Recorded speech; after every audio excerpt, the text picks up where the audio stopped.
Hey guys, what's up?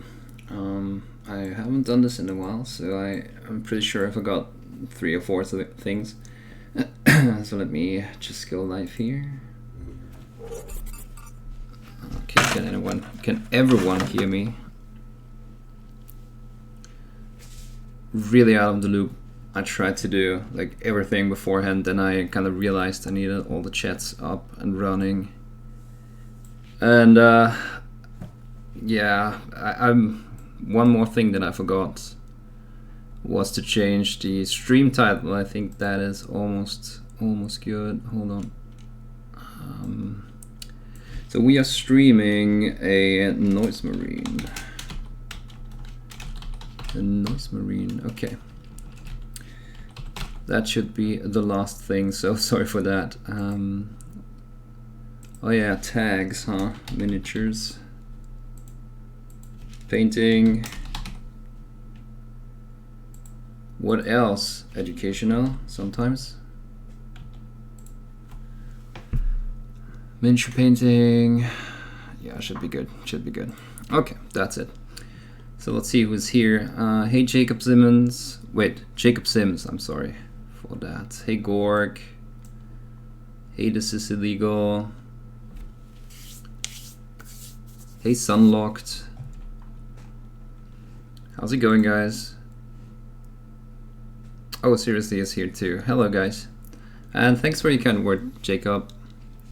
Trying my best to do the, to make good tutorials, and a lot of time goes into it, and when people appreciate it, then that's always good to hear. You know.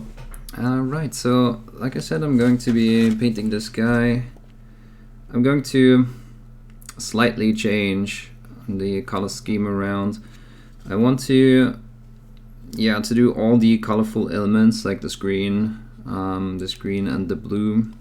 I'm probably going to go for some pink instead. So do this pink, then display it up here, probably black, and all the animal skin, animal fur experimenting I'm probably going to do as well.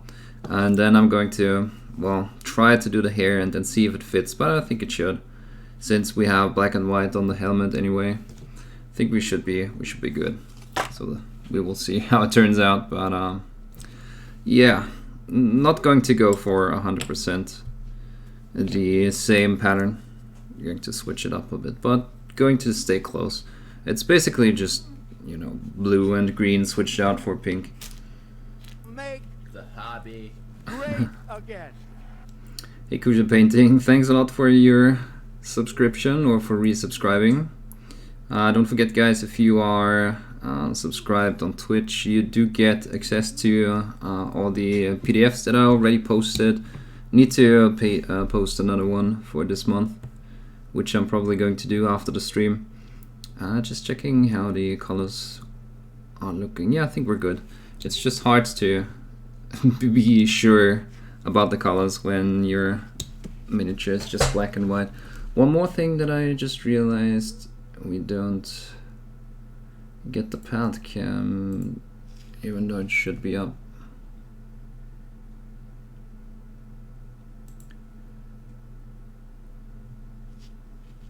And which one is it though? It should be the C. Wait, I'm sorry, guys. Like I said, I haven't streamed in a while. Forgot everything. Okay, which one is this? C922, so this should be the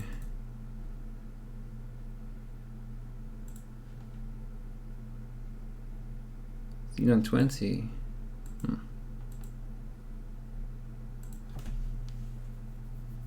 Okay, here we go. Just need to make sure it is actually in focus.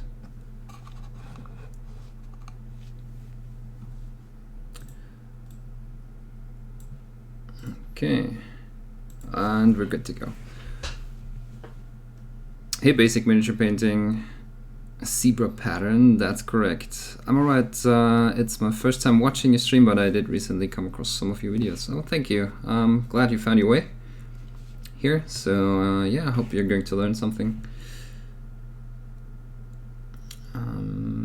Yeah, I mean the videos, obviously the YouTube videos are not as many as they used to be ever since I did the Patreon, and I have to do most content for Patreon, obviously.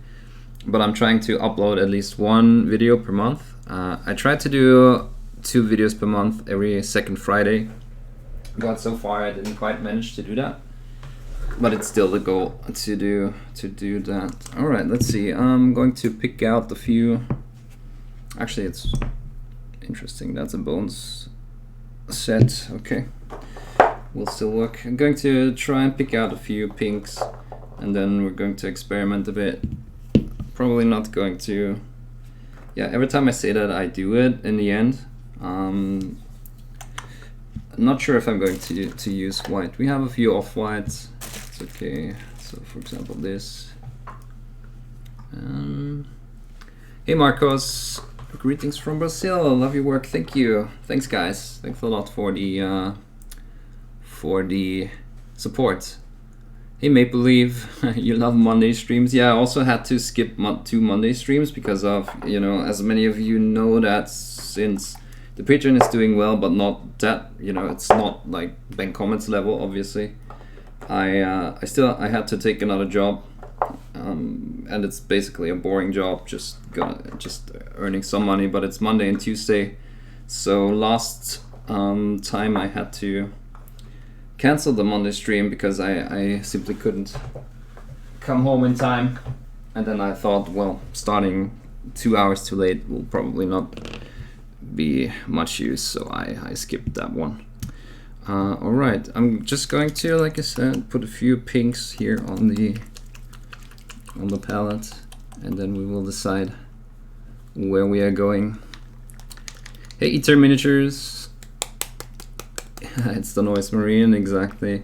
Yeah, I actually have 2. I'm probably going to paint another one. Well, not probably, I'm definitely going to paint the second one. Dry colors, don't we love it? Yeah, I'm going to do something else with it, a more Slanesh scheme. I just want to do this one in almost the same pattern as the artwork, or the box art, actually. So yeah, one little thing that I don't like about the Reaper colors is that their nozzle kind of dries in for some reason.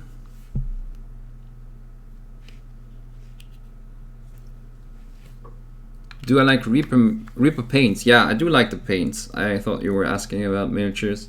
I don't like the Reaper miniatures all that much. There's a few that I like, but 99.9% I don't really like. But the colors are decent. They are matte. They don't have a shine to them, not even, you know, satin. So that's what I'm looking for in paints. I used to paint with a lot of scale colors.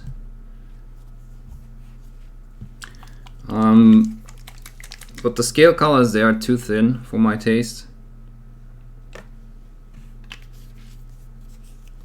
Sometimes, or most of the time, I do build my initial gradients with a bit of, you know, oh, that's some intense pink. It doesn't even translate all that well on camera.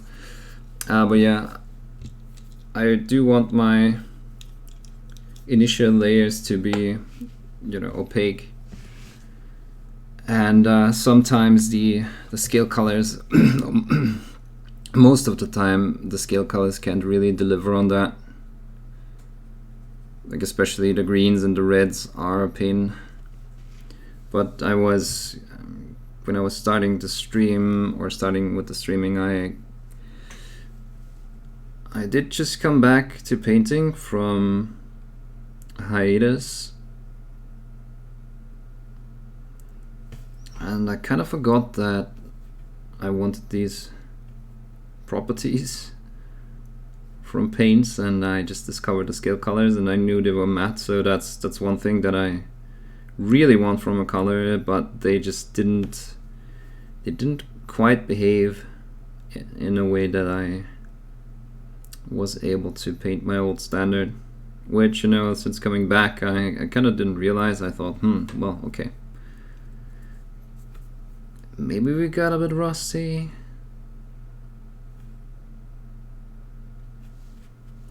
But turns out that yeah, the properties of the colors are not super awesome when it comes to trying to do like 1 or 2 pass coverage. I mean, not that they are bad colors, I just yeah, it's just preference at this point. You can still do good things. I mean, hold on.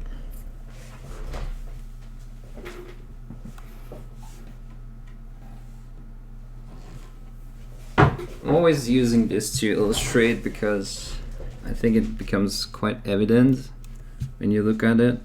So the red was done in scale colors, and it took so much time, so many layers to get the intensity right. But you know, it still turned out good. It's just that, for example, when it was time to when it was time to paint the lines up here, the feather fur combination, whatever it is. Hold on.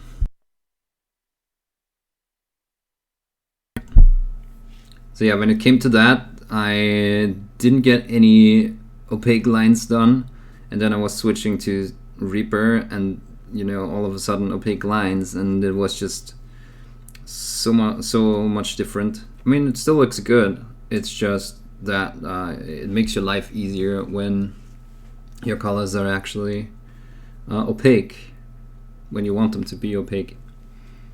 Why does Reaper not cover in one coat? Hey Mero, well, no color really does cover in one coat, does it? At least, you know, the colors that were made for miniature painting. Pretty sure some heavy body acrylics and all that, they will definitely cover in one pass. But compared to the scale colors, the Reaper colors are so much better in opaqueness. You remember me painting the Griffin knife? Yeah, that was a long time ago. I think the video is on YouTube. Or well, there's a few videos on YouTube. That's about when I started the Patreon. That sucks. At least it's earning your regular income while still giving you enough time for the hobby. Yeah, sure, definitely. I mean, it's better than, well, I can't complain for sure. It just takes a while. Obviously, I haven't really. I didn't ride out the wave of popularity that I had in like 2006 or 7. I just, you know, I ended up painting for myself because I thought, yeah, I'm not going to be, or not going to try to impress people. I just want to have fun painting, and you know, I also quit posting on Cool Mini or Not before I came back in 2013, but yeah, I just didn't. I mean, I had some popularity back then, but like I said, I had no desire to use that in any form, because I was afraid I would just, you know, lose the fun of painting. So I had to re-establish a name out there and, you know, get known by people again and all that. So it's yeah, it's a bit of a grind to get new patrons, but that's okay. In the long run, it's going to work out. Just right now, it's still not quite there, even though, like I said, I can't really complain. But I definitely need to acquire a few more to do this really full time. Which, you know, is okay. It's starting out, and we will get there. It's time to observe some fine art. Yeah, I don't know about that. Look at the pink and all that. You prefer scale color fantasy games and Vallejo paints? Yeah, it's like I said, preference. I do use Citadel colors. I do use Vallejo colors. I mean, for me, again, the main property that I want from a color is mattness, especially when I paint larger scale miniatures, and also larger miniatures in general. Yeah, one more thing, like I said, when I do paint non-metallic, I kind of don't like when there is a shine to the colors, because when you turn it around, then the shine kind of follows you, and so it's hard to see what was painted and what is an artificial light. So yeah, that's just for me, and I don't want to use varnish, so that's why I need the mattness in the colors.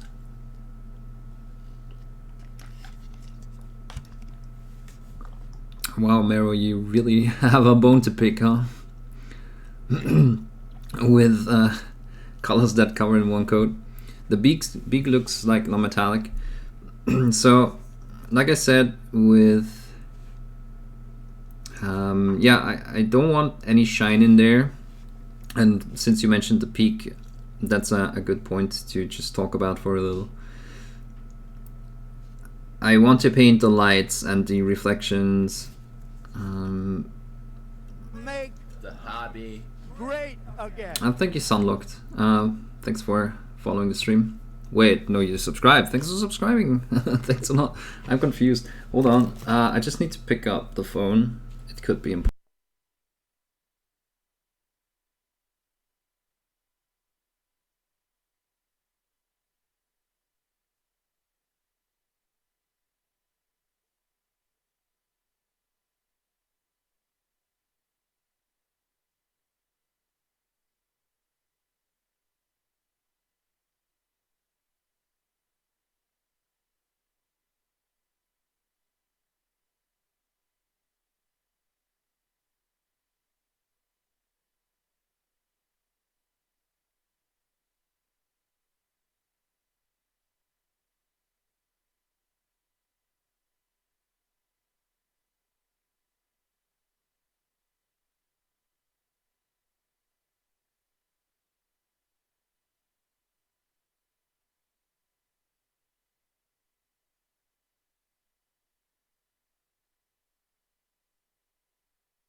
Okay, I'm an idiot, guys.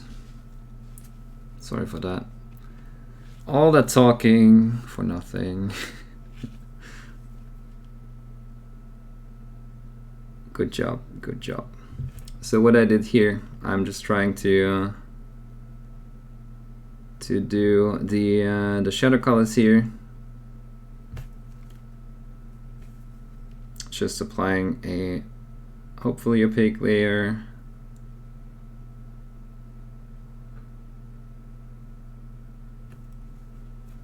That was kind of embarrassing.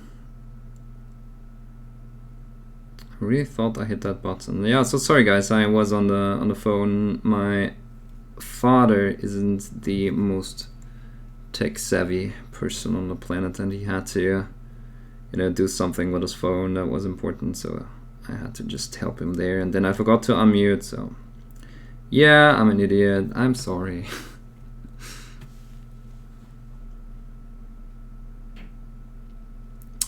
Hey Spectre Dave, let's see. Hey Malvat 3. Hey Casanigri. Who else did I miss? Thanks again Sunlocked for subscribing. Sorry that got kind of lost in all the frenzy. Really appreciate it. Like I said, all subscribers on Twitch can access the... Hey, I'm not surprised, motherfuckers. Thanks more Maya for joining the Major League. Yeah, again, every Twitch subscriber can access the Twitch sub only section on the Discord, and you can find my PDFs there, you know, 1 per month. So I think right now there is 2 or 3 on there, and I'm going to upload 1 more after the stream for this month. So that's, you know, the way that I try to give back to Twitch subscribers, since I don't really have any emotes, since I'm not partnered. That's about the only thing that I can give at the moment to Twitch subs. So yeah, I do appreciate the support. It was one of Jock Souls. Okay, how many parts was it? I kind of lost track what Joxel is doing with his miniatures at the moment.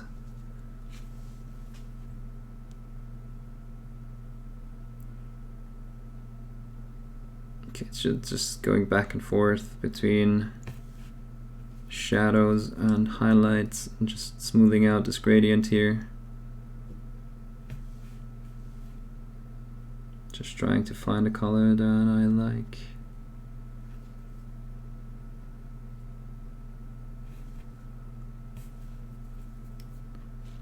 And yeah, just like I said, I'm going to take inspiration from these. I'm just not going to make them green, because I feel like, you know, Slanesh should at least be pink.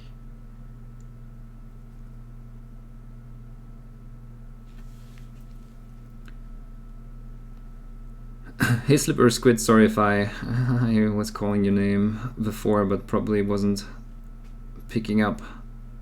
Recently painted my first Space Marine, actually, one of the heroes. Yeah, the heroes are nice. I just can't get myself to paint any of the old Marines, or the you know, the Mark, what is it, Mark 8, Mark 12? Well, anyways, I just, ever since the Primaris Marines came out, I can't really get myself to paint any of the other Marines anymore. But the champions are definitely nice. Is it still, wait, is it still, you kinda buy a box and you don't know what is in there? Is that still a thing with those?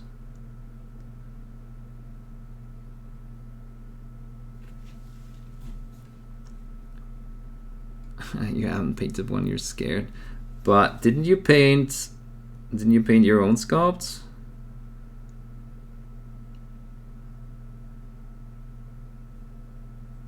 Shouldn't be that much difference, except for maybe the scale.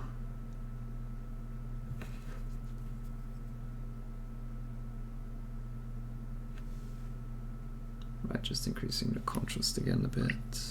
That's my drinking water, that's not where I want to stick my brush in.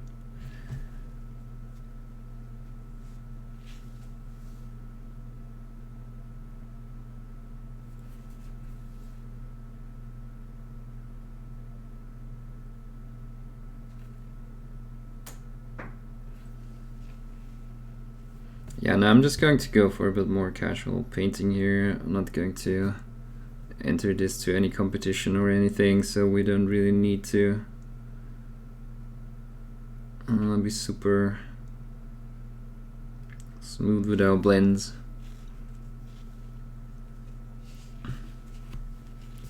It might be time to try a highlight color. So like I said, I am starting with some off-whites. Actually, maybe we can use some ice yellow. We'll see how that looks. We don't have to listen to spinning. It's only paint, and paint can't be stripped off. That is true. Wait, did we lose the second chat?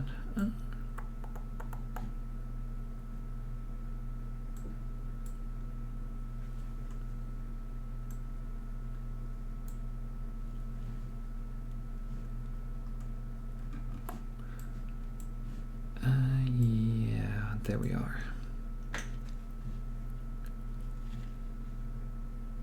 I'm way behind. Let me just catch up on the chat. It'll be super dark and moody now. What the?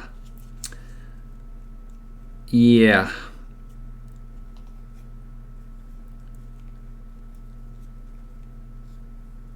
The only times I ever had to strip paint was that one time I found exactly why you need to only use spray primer when it's not humid.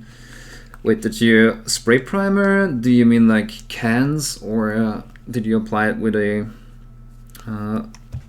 with an airbrush? I have not ever used airbrush primer in my life. I always use the rattle cans.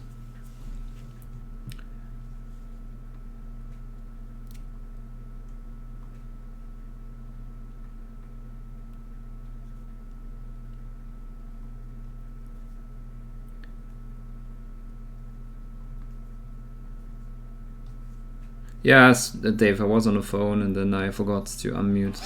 I'm not surprised, motherfuckers. No Toda as Pixel, thanks for joining the Major League. Welcome to the stream. Hey more Maya, once again, thank you. Hey Kaylis, Green and Snuggle. Yeah, exactly. Almost there. Squad Marines, yeah, exactly. That's why I kind of don't like the old Marines. Oh, okay, there are not minis as in, okay, so you are kind of switching it around or doing other techniques when you paint the 8-inch figures. It's a random thing. I did also manage to find one of the Terminator ones on eBay. Oh yeah, the old Terminators though. The Terminator helmets are still my favorite thing in the miniatures or in the Games Workshop world. What kind of miniature do you like to paint? Yeah, I'm obviously Games Workshop figures are sweet. I kind of like to paint busts, and usually I do you know, paint more simpler ones. That's also the way that I do my own busts. You know, academic sculpts and you know, simple robots or stuff like that, where you can do something with the paint, where it's not, you're not that boxed in with what you can do. But yeah, just any kind. I mean, I do really like Space Marines. It's just, you know, what can you do? You cannot avoid the Space Marine. I could paint like 20 Space Marines, obviously in different colors, but I am thinking about painting another one in blue now, either an Ultramarine or a Crimson Fist. Yeah, animals in general, or beasts in general, are also nice because you can, especially if they are like fable animals, fables and griffins and stuff like that, you can just go crazy. You can have feathers or fur pattern and all that. Just anything that is a bit of a challenge and that isn't too, you know, quote unquote normal, as in historical miniatures I don't like that much. I do paint them once in a while, and then I do enjoy it.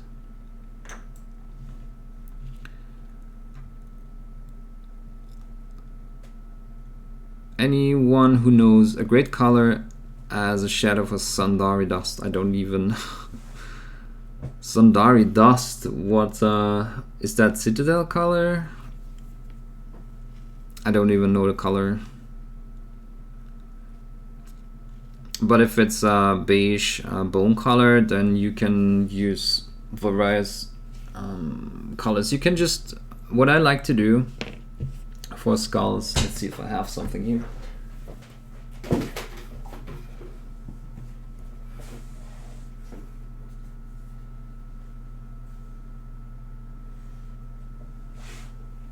Okay, let's see. I think this should be a good example.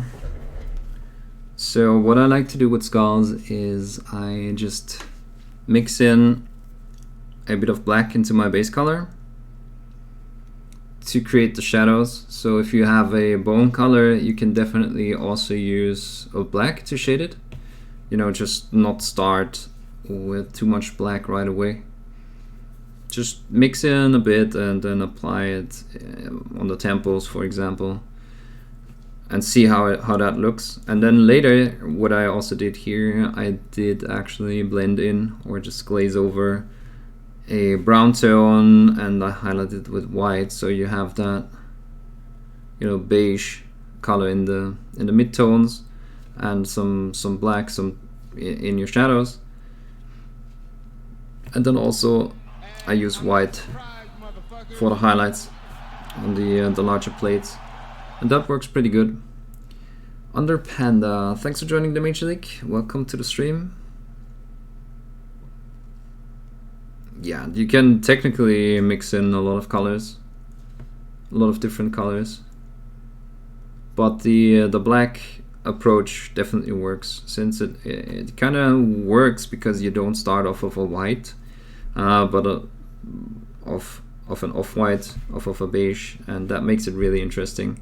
And then you can go lighter with white again. I did the same over here. It's not that evident, maybe. Oh yeah, it is actually. Black for the shadows, and then go back up with the beige and mix in some white.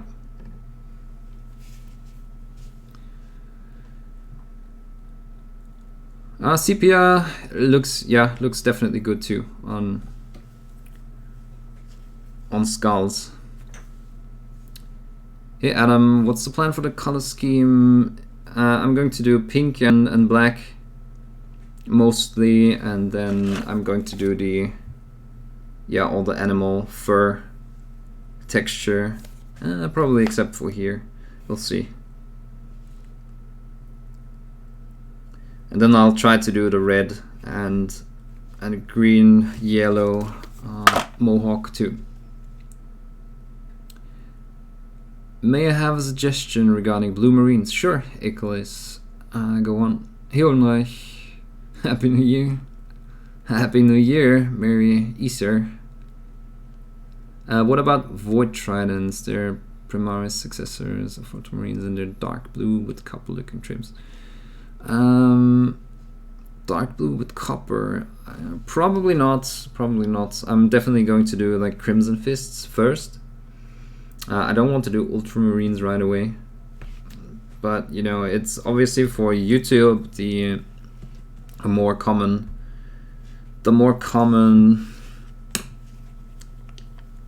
chapters are obviously better, and I need to grow on YouTube, need to have more subscribers on YouTube, and so on. You know, it's the best way to be able to make this a living. So I have to do a bit of a, you know, I don't know how you would call it, bit of a trade-off there, and paint the more popular things.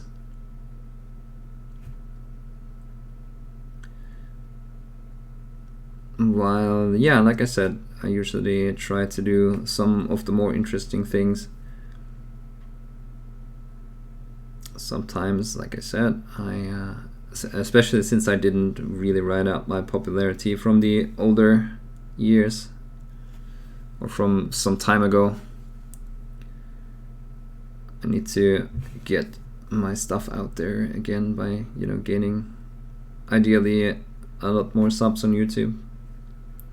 That has been the single best way to draw in new people.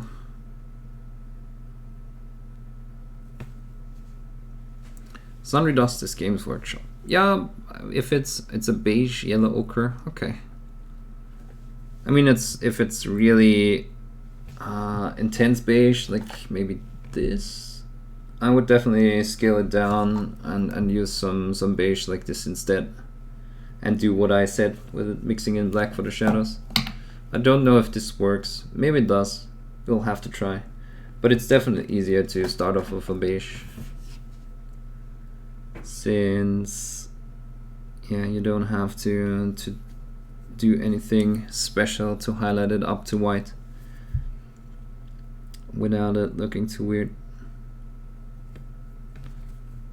But you know, when you're adding white, it can always happen.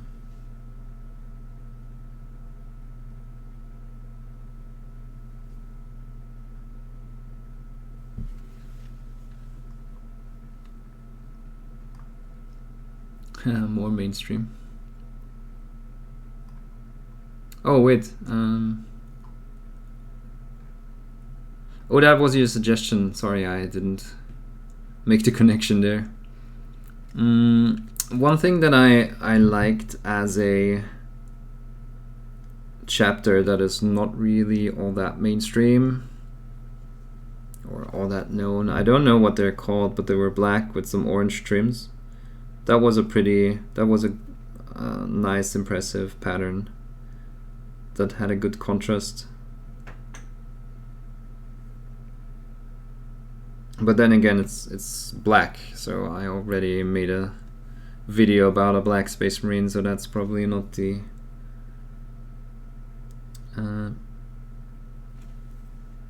best thing to do. Let's see, I'm going to not care about touching the pink while I do add some color or some darker color to these recesses, since I'm probably going to paint over the pink again.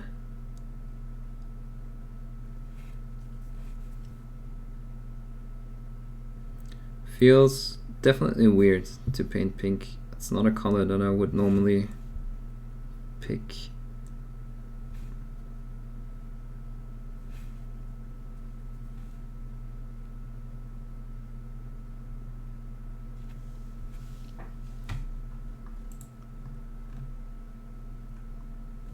You never whispered me your shipping info. Oh, okay, yeah. Stream a loot for me.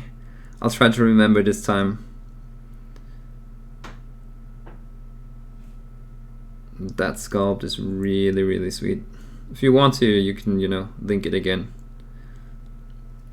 for people to see it.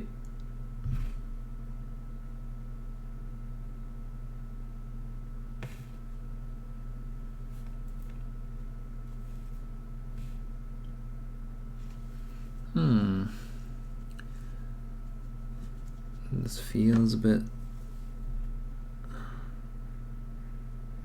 too red all of a sudden.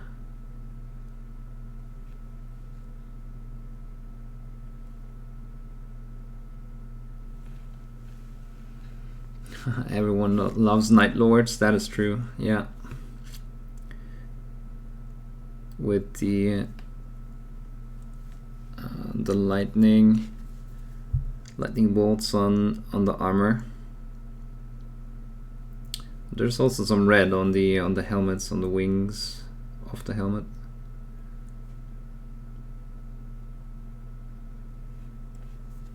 I think, right?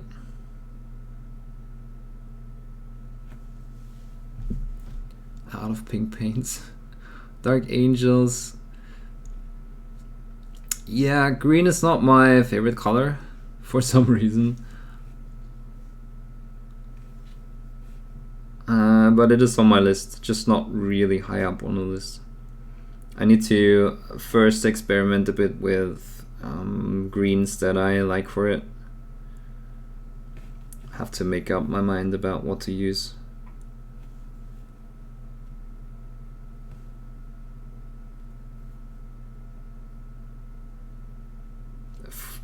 How to describe? It feels a bit difficult to do greens in shiny armor, and I feel like I can't just use the Games Workshop colors that they, you know, thought. Okay, that was the wrong color to mix that in. Yeah, so I need to figure out a way to paint green in a shiny metallic way before I can actually do that. So it would be an experiment. So maybe we'll see. Maybe I'll do it for the next stream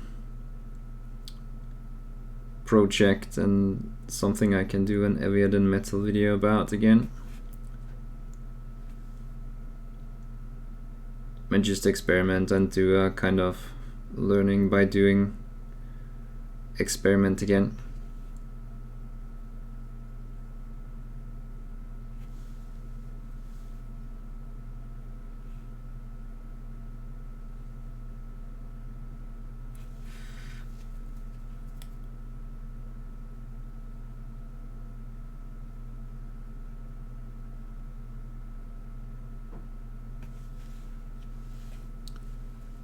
Salamanders, if I want a lighter green, that could be interesting too, yeah. Oh, there you go. So everyone go and check out Spectre Dave's link there in chat. It's pretty good sculpt there.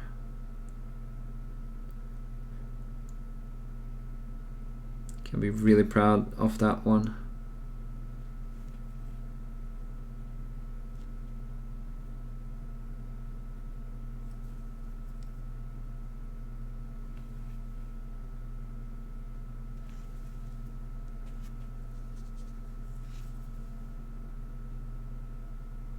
So the ice yellow really works pretty good as a highlight color.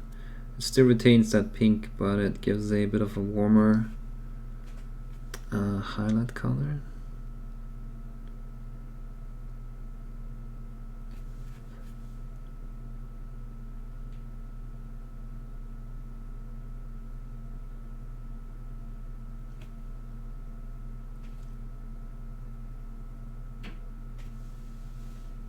Hey Viking. Pretty new to ZBrush, but you learned it pretty fast, I think. What's your next project after this? Or have you been having a break from sculpting after Yolandi?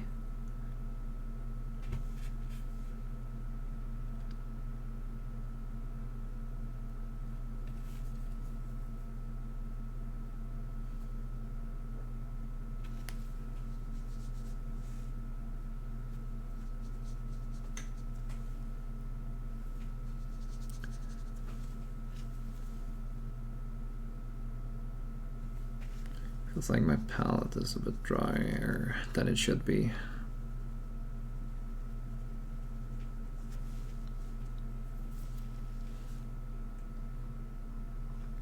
Sons of Horrors are clearly the best green chapter.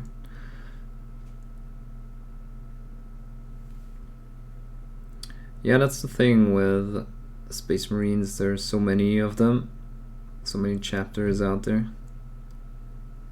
I think I'm probably going to try and do the more, you know, known chapters, and then we can still figure out which one or which could be interesting as a variation of the base patterns. I think I'm also going to try some of that color down here.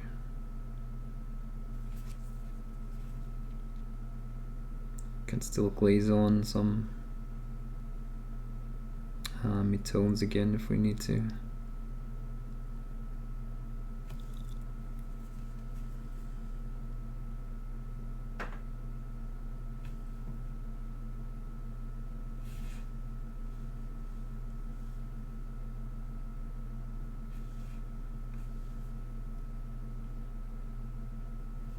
I feel like something that they did. Yeah, they clearly did apply some white or some highlight color here too. I think that looks interesting, so we're going to try and copy that. Jackson and I are doing a collab Kickstarter, Chibi Miniatures. Okay. I haven't streamed for years, slight over exaggeration. Does that today's stream mean you will do it more often? I'm going to stream on Monday, every Monday. I just didn't stream for, I think it's a month by now, maybe more. Actually, it could be a month. So I had to skip the, since both Christmas and the 31st of December were Mondays. I had to skip these because we were not in town for that. And then I don't know what happened on the 7th. I think it was a work issue too, and then on the 14th I came home from work so late that I didn't manage to be live on time. And then I thought going live 2 hours too late is not really a great thing. But the like I said, the schedule is set for Monday streams. I can't really do it any more often. I think I don't like that all too much. Let's tone it down a bit again. Hey, I'm not surprised, motherfuckers. Beric Dondarrion, thanks for joining the Major League. Welcome to the stream.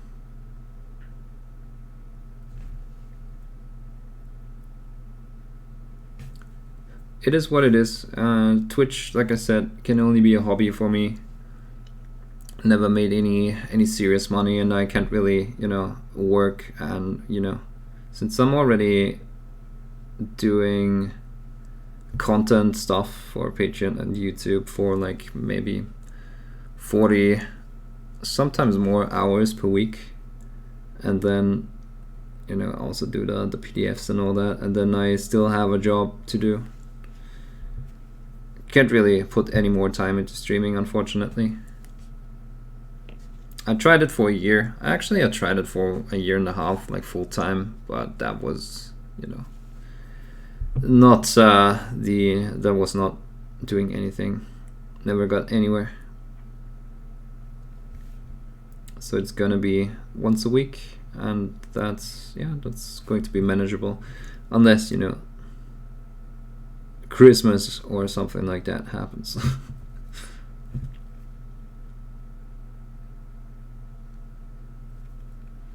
Okay, I think we will run with that and leave it like this.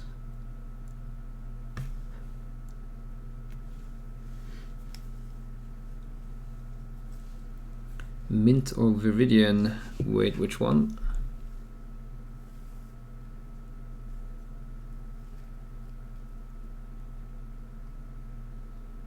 Sons of Horus?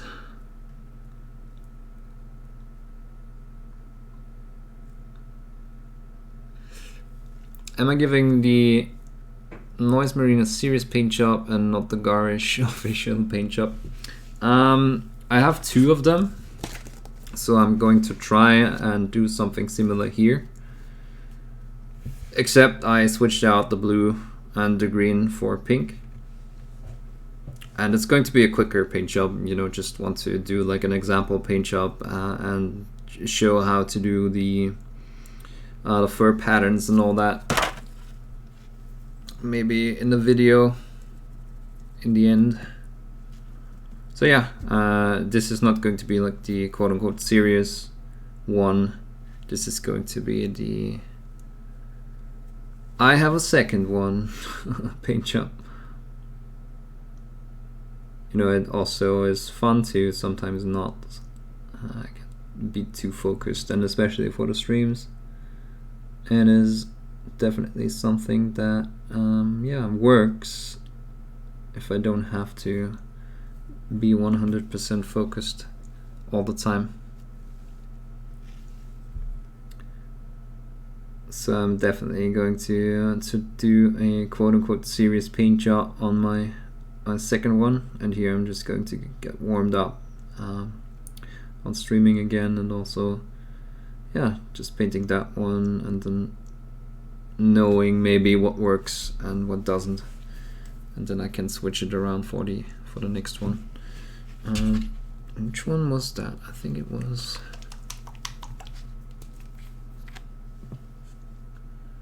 yeah, that one's the pink I was using. There's some cat hair here, I don't know why.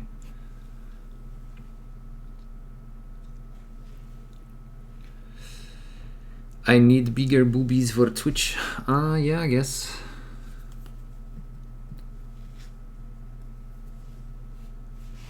Twitch really killed creative. It was on its way to be a thing when Twitch jacked it with just chatting, in my humble opinion. I think, well, it had its time just before IRL came out, I guess, and then IRL became the new thing. But in the end, I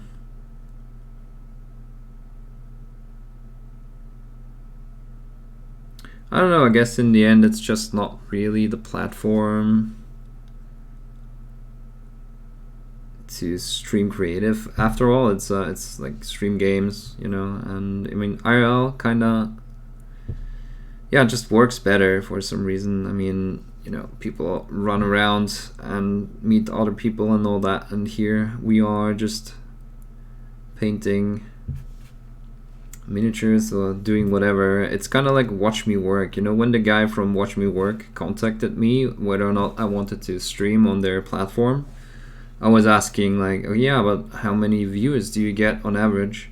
And he said, yeah, you know, it's not so much about viewers, no one wants to see other people work. And he was it was kind of true. Also, Twitch is still about entertainment. So you can go on to Twitch, and you know, there's different approaches to painting miniatures. Some just use it for, you know, to do something while they try to entertain people. And then obviously there's like the American streamers that have more followers, and you know, both, or especially Kenny has that persona that he uses for streaming. Yeah, it's more about entertainment. If you can be entertaining and paint miniatures, then you're going to have viewers. If it's like my stream where I just try to, you know, show stuff and be available for questions that people have and all that, it's not that entertaining. It's more like an edutainment stream.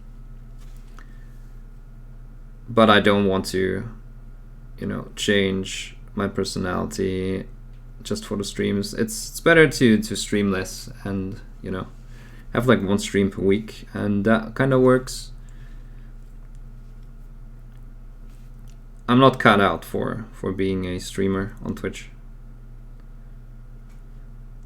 and that's okay, you know. I do different things, still like to create content, and there's enough room for other creators and other platforms. Sons of Horse Nobodies.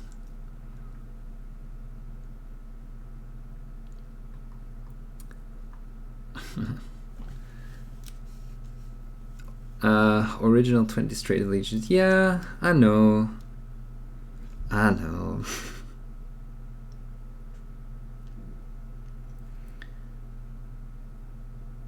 But it's not like they are Imperial Fists or Ultramarines, you know.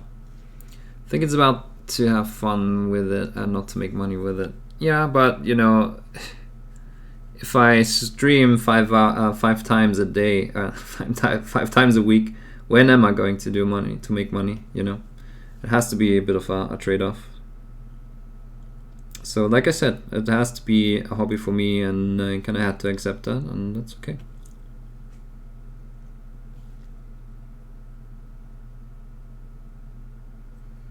And let's face it, I mean, no one that streams that would say, okay,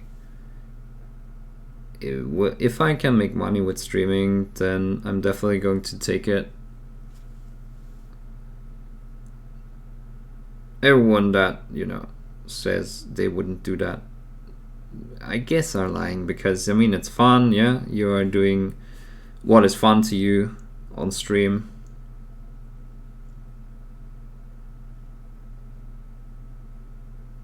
Why would you say no if you can do that and make a living off of it? Why would you say no to that? But yeah, again, if you can't really target the typical audience, then it's probably not going to happen.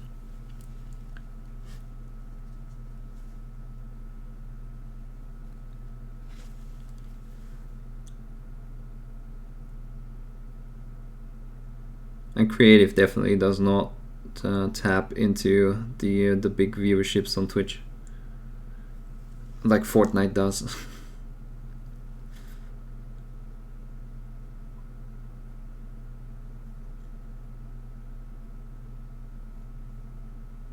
Or, you know, even IRL. Like I said, it's people are not really coming on to watch people work. People are coming on to watch personalities and entertaining streams.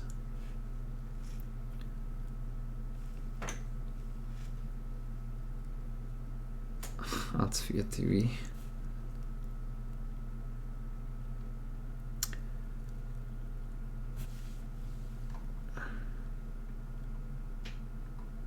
Yeah, it's more educational, like I said. Also, I don't want to, like I said, I don't have to. I can use different outlets for miniature content and be somewhat successful with it. So I don't have to, I can be myself on stream, you know. And whoever watches, and if people don't like it, they don't have to watch, you know, and it's still fun. Yeah. Usually can use some of the footage to make a video sometime.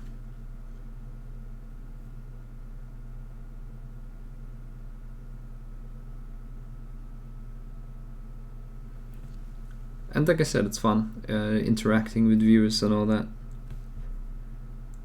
So it's a good hobby, but it's not more really. I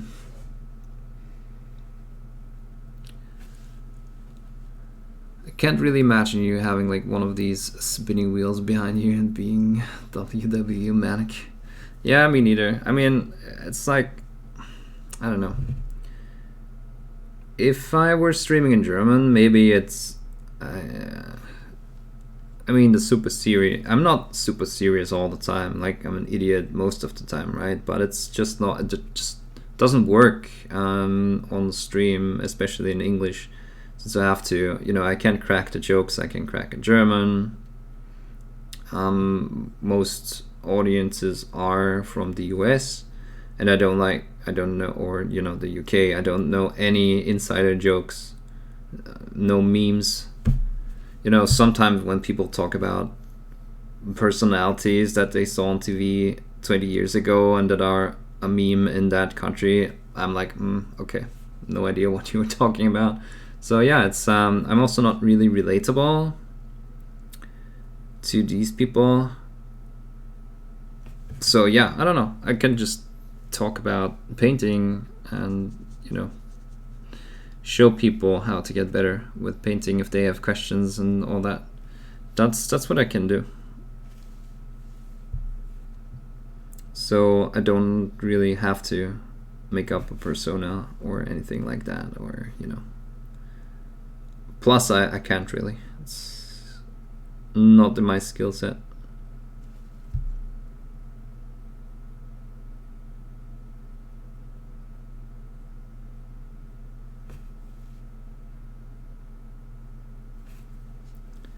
Yeah, let's highlight some edges here.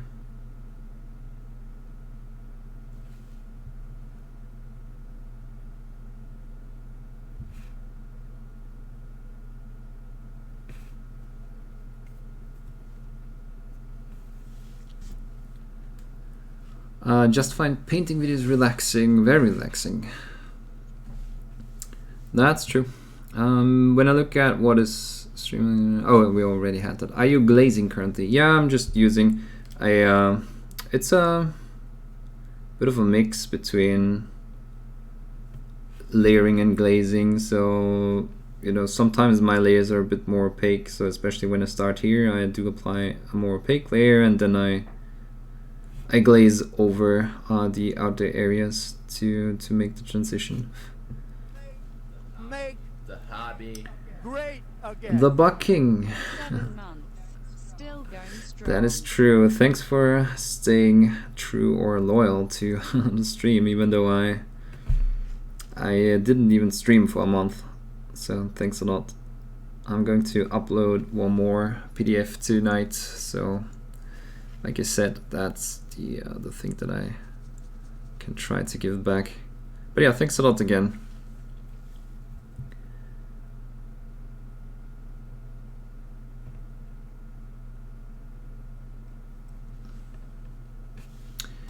Hey Simhis, is that pronounced correctly? Best streamer and creative is Bob Ross. Negative Simon, he's painting. What? Oh, okay. Yeah, but painting using kind of glaze technique, you know.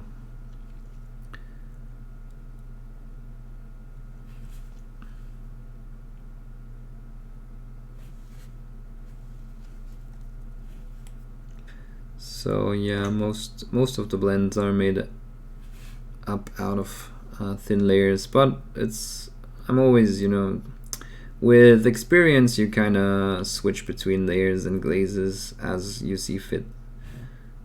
Like I said, all comes with experience, and you're not getting too stuck on how thin or opaque your layers are in the moment. But for beginners, obviously, or when you're trying to get better, obviously trying to understand what's going on is always a good thing.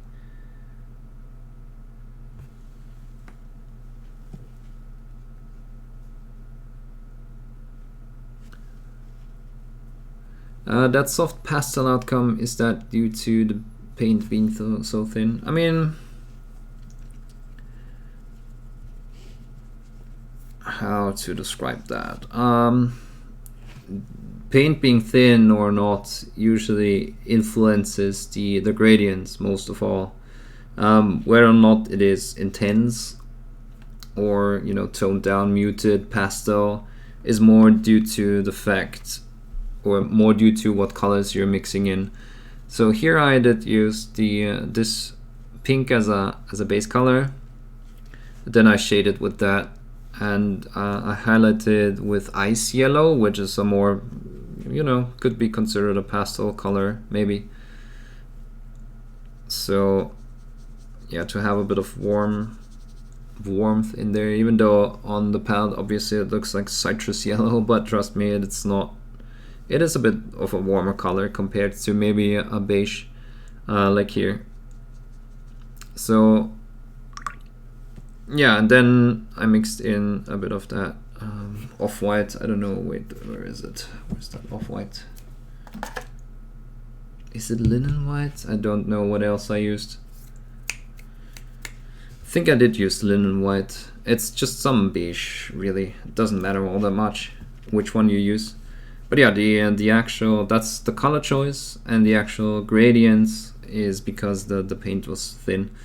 But like I said, I usually apply, for example here I didn't start with, well, did start with the mid-tone, but then right away I did go up to the first highlight color, or the, well, not the first, actually like the second or third highlight color, because I knew this is facing up, so it has to be lighter anyway, and it's no use to paint like 7 layers of paint here that will not show, so I just painted the second to last and the last layer that I applied here, if that makes sense.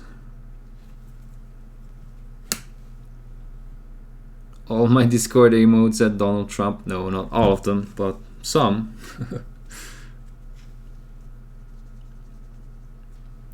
Imagine if we had emotes on Twitch, they would all be Trump, I guess. Or Bob Ross. Who runs the Bob Ross account? I think Twitch does. So whoever is still getting the money,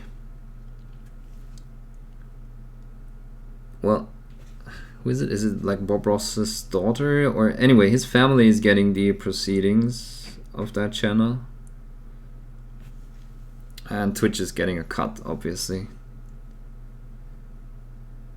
But Twitch said when they were launching creative that they want to rerun Bob Ross episodes. And obviously they were able to get the rights from Bob Ross's heirs. So it's his family. And yeah, like I said, they're getting a cut of whatever is generated there. So why wouldn't they run it?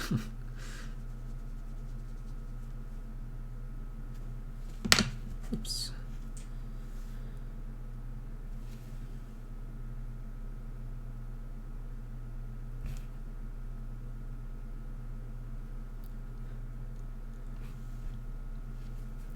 Yeah, I think we'll leave it at that. I still have to highlight the areas back here.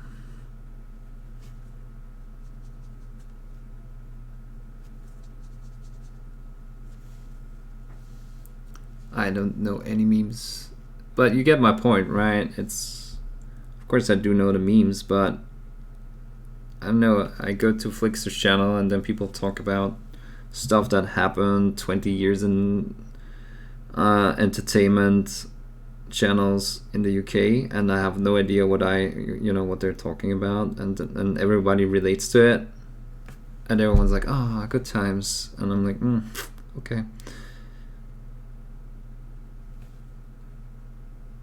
I didn't even have, German television for the longest time. I just had Austrian television, like 2 channels, and that's it. As a kid. I mean, even until I was like 16, I guess. Not that I missed much, but in the entertainment business, that stuff is important. Firstly, your blends are amazing. Secondly, any tips for someone trying to start with glazing? You can watch my video on YouTube about layering and glazing. I think that should give a lot of insights on the theory and all that. And you can rewatch it and all that. So yeah, that would be my suggestion, to go there first. And if you still have questions, you can always, ask. Feel free to ask me again, or, join the Discord and write me a private message and so on. It's all an option. Also, you can leave a YouTube comment if you want to.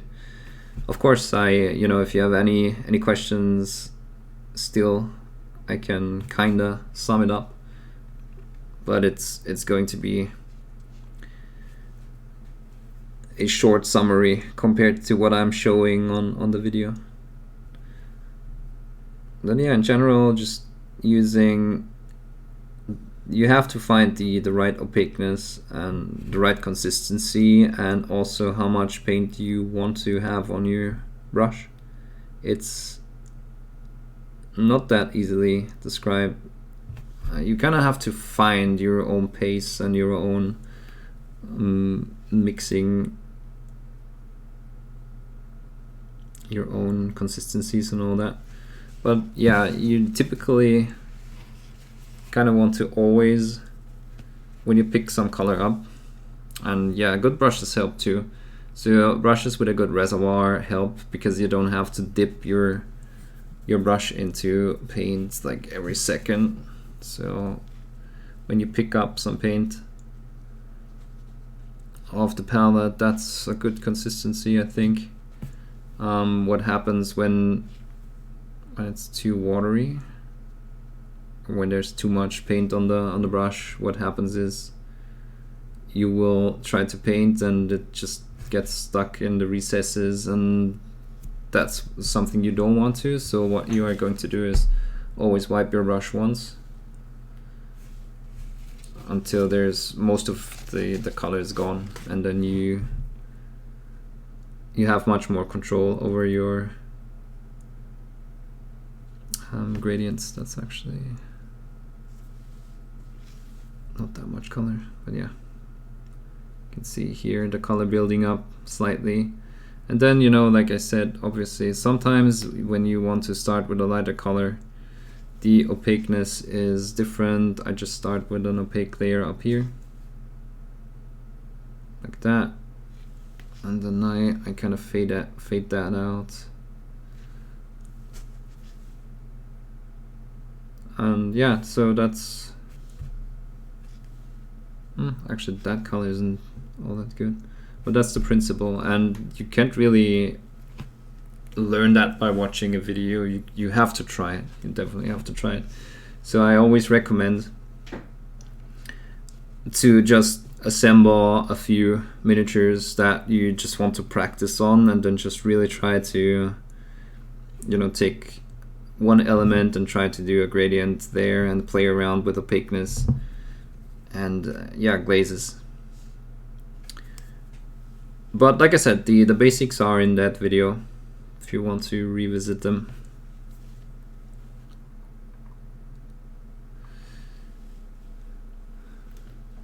Do you work a lot as well as streaming? I'm not quite sure what you mean. I have a job that I do for 2 days a week. Then I have the Patreon that is doing okay. Obviously I can't do it full time off of the Patreon, but we will get there.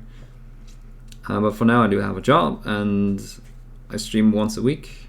Yeah, you know, just different things.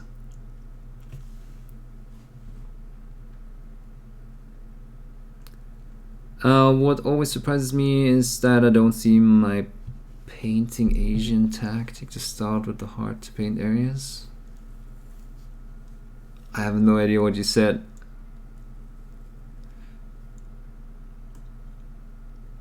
Thank you for the advice. I can normally only achieve that smooth pastel look with my airbrush. Yeah, it's sure.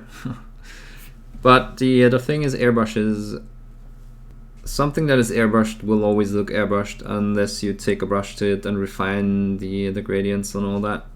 People don't believe me, but it is it is like that. There have been numerous entries on competitions where people just airbrushed and did not refine them, and judges were saying, yeah, that's airbrushed, you know.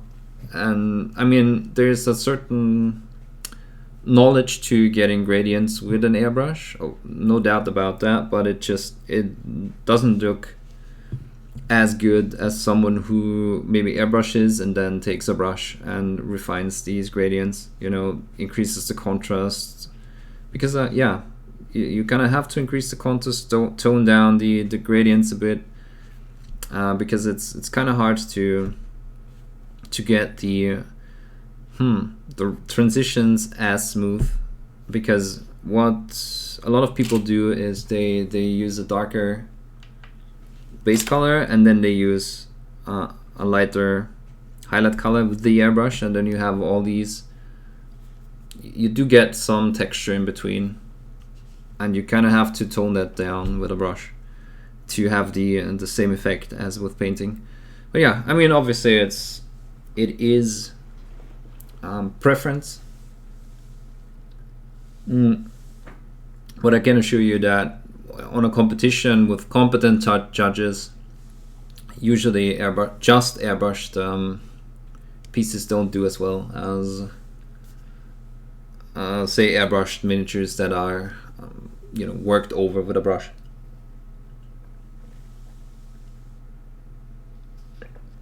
You're welcome, Andrew. I'm so far behind. Well, not so far, but you asked that question like 10 minutes ago. I'm glad you still heard it.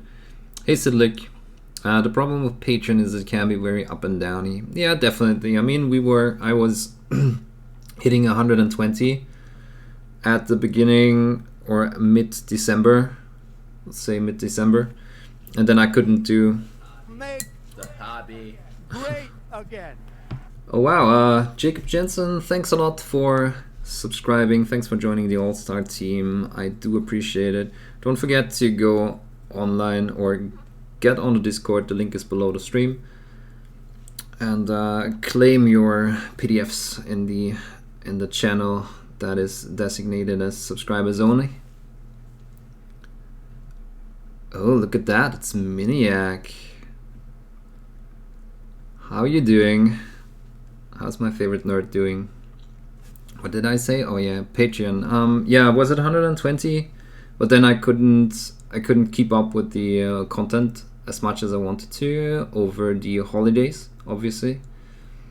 And I had a bit of a shit phase in November when I wasn't quite sure whether or not I'm going to get the artist status by the government, and I had so much bureaucracy stuff to do. But that's finally over, and I'm back on track. So, but yeah, obviously the content was I did like 2/3 only of what I wanted to do, and on Patreon content is obviously king, and you always want to upload more than you can. But yeah, so we dropped down to 112 again, I think. But usually it has been moving upwards. I have been gaining like 7 or 8 patrons per month. That's cool. So I can't really complain, but obviously we're not there yet, doing it full time. I always start with the hard to reach areas because it's often impossible not to paint. Yeah, I get it, but it just takes a bit more. It just takes a bit of extra patience to reach down and be careful not to touch any other areas. But I get it. If you don't want to invest that patience, then yeah, definitely.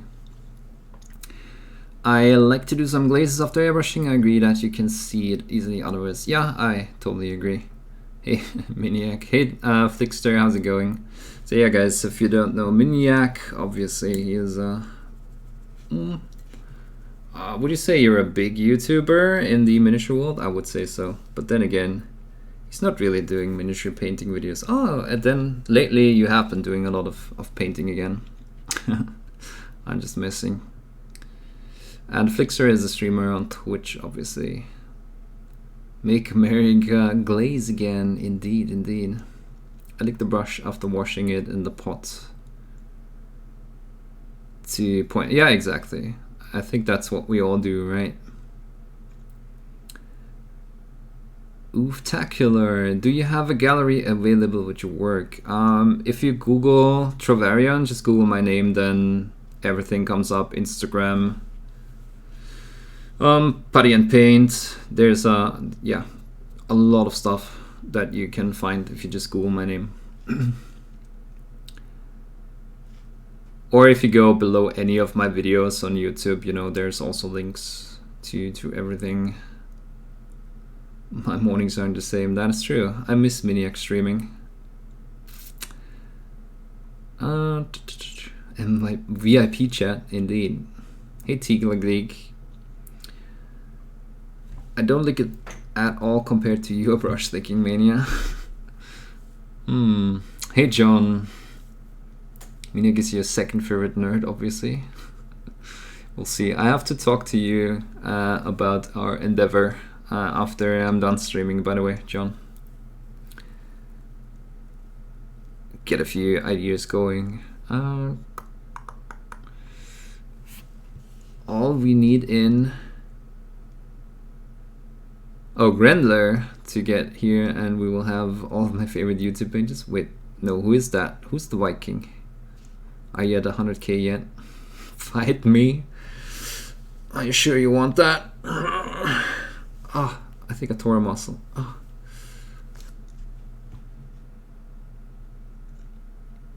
$76k, wow. You're famous. I think occasionally streaming as you plan to will be a great addition to my Patreon. Become a Q&A. Yeah, definitely.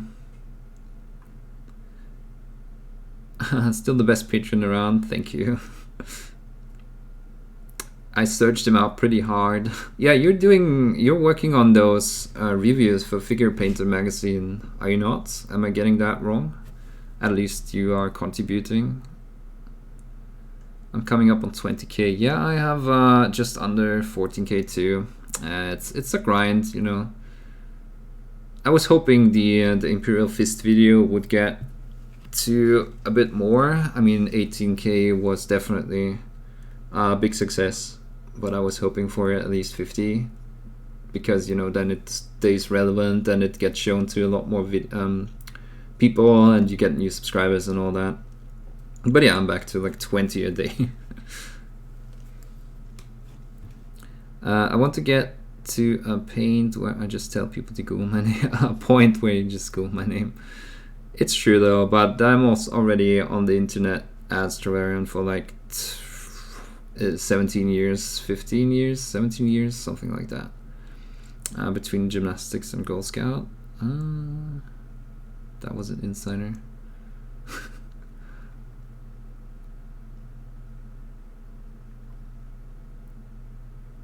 Wow, I'm caught up on chat to check out all these famous nerds in one spot. I know, right? I'll get to 50 eventually. I'm in both, oh my god. Double the views, easy game, easy life. Right, so let's see, what can we do? I think I'm pretty set on the pink. I think that looks okay. So maybe to some of the black parts, at least I'm probably going to do that part here, so that I can continue on the yellows and the fur pattern up here, up there for the shin guards. So let's see, I just need a black and some white probably. Then again, maybe maybe a bit of blue.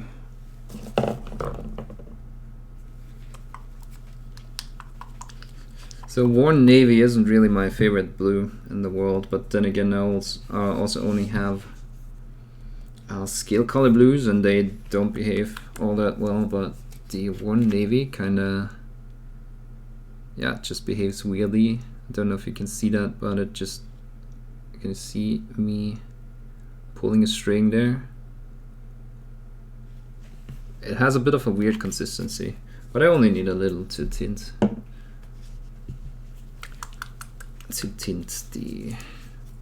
the gradients.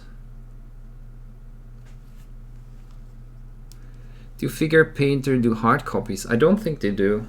It's PDF.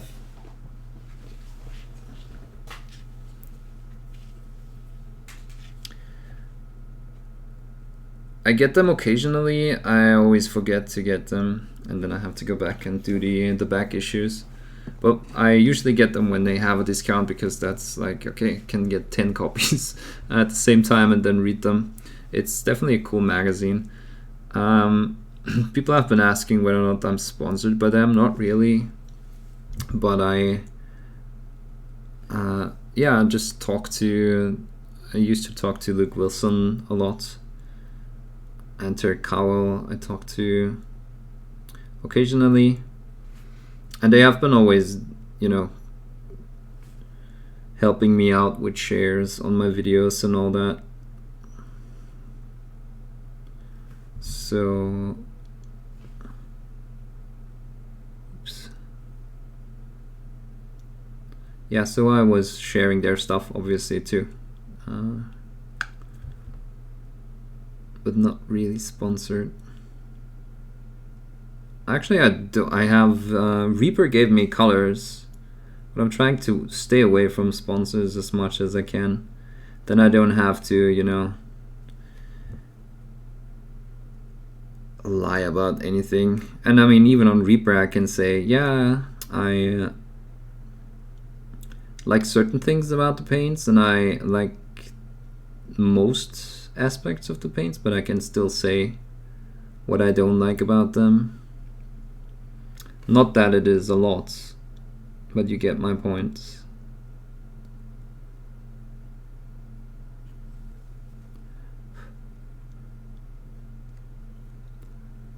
Okay, so I kind of ruined that part over here.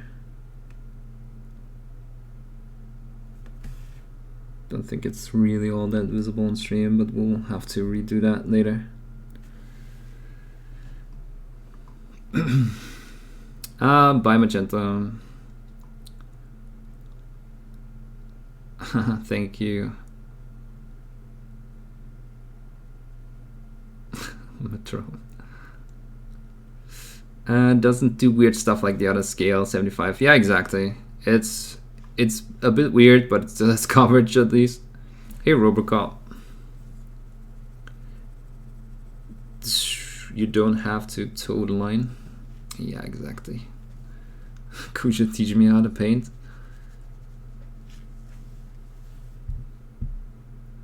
I don't think he has that much time, honestly, dude. But yeah, just get some advice from John there. He seems to know what's up.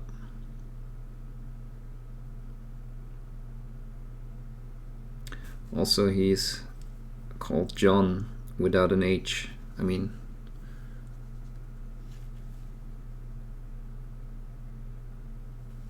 how much more badass does it get? Feels bad, man. Honestly, I found the blues and reds in scale range, but me, along with the greens, what else is left?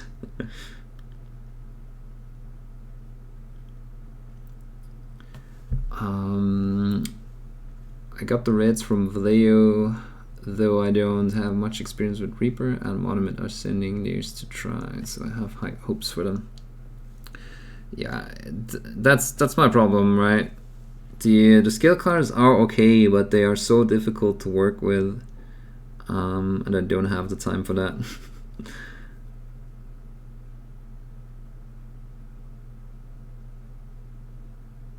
But yeah, I mean, you do remember the time when you were, I don't know what that was, it was the second to last miniature where you were doing some green, and I just knew without having you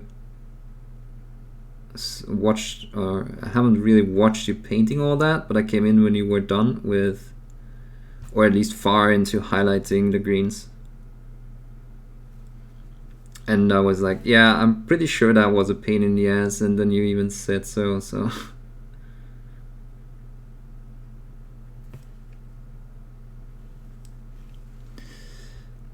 Unfortunately, yeah, they are difficult to work with.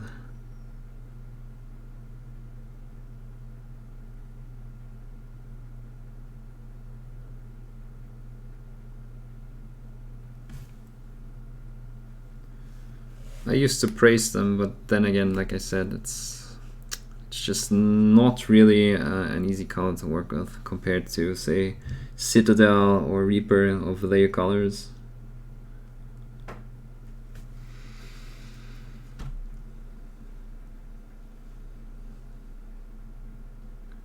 Wet blending is meant to be a time saver maniac. Just went to the post I was in back. Thank you. Yeah, it's coming out good. I didn't spend all that much time blending here. I even have some base coat showing, so yeah, we'll probably have to darken this maybe a bit. But also, I'm definitely going to do a freehand here, so that's going to cover the rest. No time to, or no need to spend some extra time there. Can we all stop bashing Miniac? I mean, let's just not do that. Okay. Poor guy.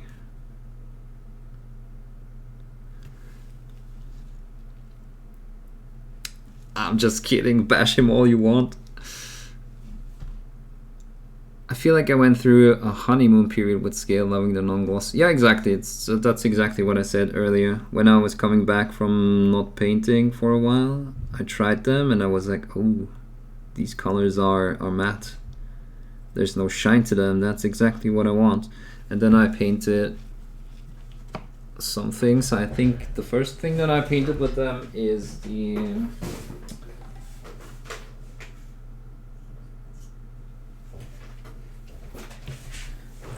German dude here. And while he does look okay, it was such a pain to get some blendings done and even get some intensity in there. And I still don't really think the intensity of the greens is that good. Yeah, it's just really subtle changes, but the highlights are nowhere near I wanted to push them, and it was just not possible to do that with the scales on the green uniform. And I felt like, well, I always wanted more from them, and they couldn't give it. I mean, even the white kind of looks washed out. There's no white in there at all. So yeah, that's the problem I have with scale colors. Especially since I always do like the first layer opaque, and then I work on the gradients. I simply cannot do that with scales.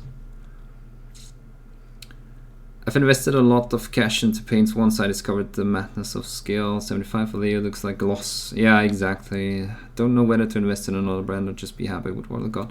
It depends. If you feel like the colors are holding you back, I would. One thing I could recommend you, or always recommend, is getting the anti-shine additive by Reaper and just mix them in all your Vallejo colors. That's definitely going to be better than just switching to scale colors. If you have a lot of Vallejo colors, just do that. That might help you. You even don't need all that much. Just a tip of a brush mixed in to your favorite paints, and it takes away a lot of the shine. Sick burn, 30 minutes blending a cough video. You guys. But hey, that's 30 minutes of content. I'm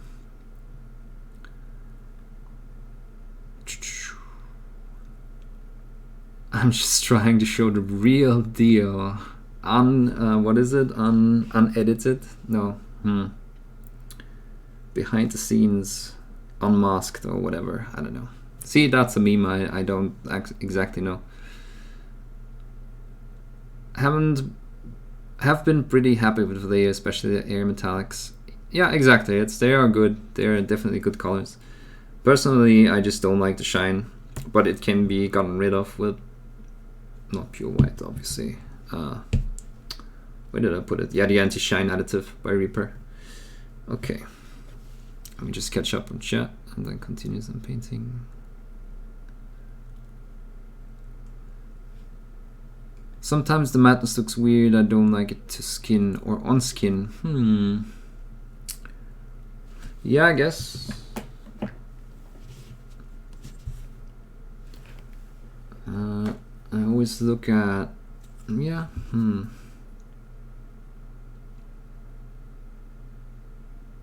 I always try to compare it to this one, or look at this guy and then make up my mind whether or not I do like dry skin tones or matte skin tones. I mean, personally, I don't have that feeling, but I totally get your point why you might want shine on a face, or at least a tiny bit of shine. Thank you, Snick.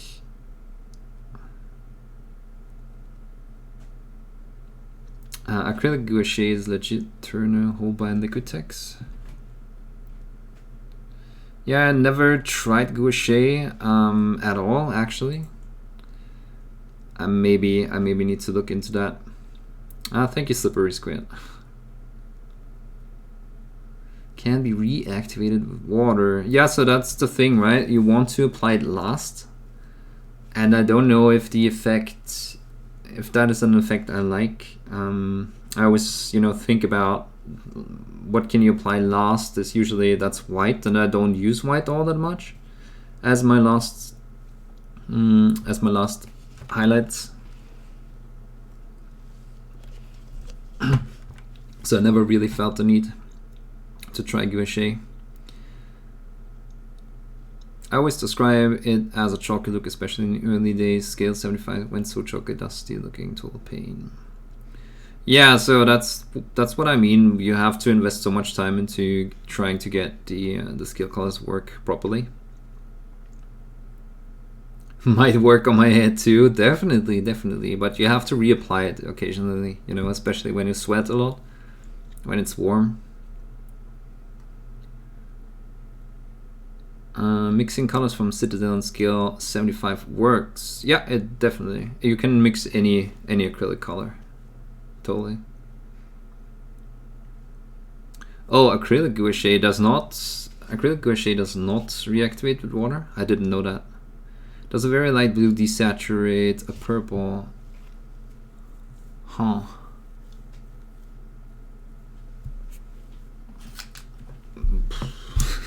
I don't know, bro. Would you consider that a light? Oh. It depends. I mean, if we are talking light blue like this, probably not. If we're talking light blue like this, probably.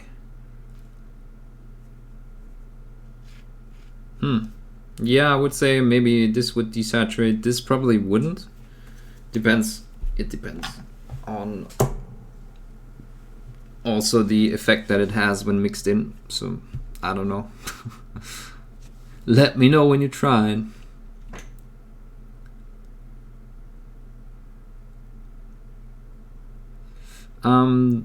That's what the tester style called. Yeah, two things. I cannot get testers here. They don't ship it overseas. That's yeah, unfortunate. Second, I think they changed the formula too. I had a good matte spray, but they changed the formula too. That was like 10 years ago, and I think they testors did the same with their formula, unfortunately. Right, so let's continue on that black. Probably just going to use my standard black recipe.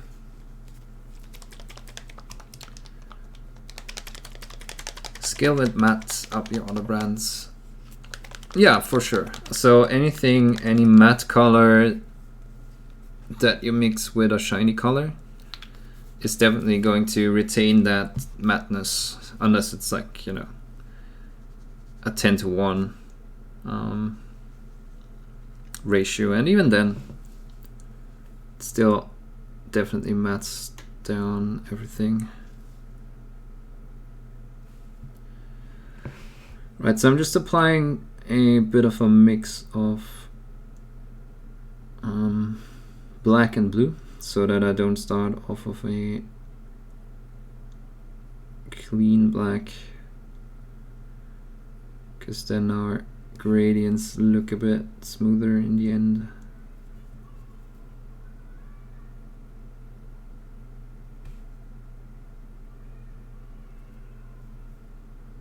Kids are outside. It's like minus 14 degrees. Why are they outside? Go back in, kids. Arctic blue desaturates purple because of the white. Yeah, that's a good point.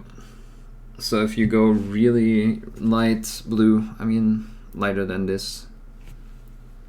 Good point, Miniac.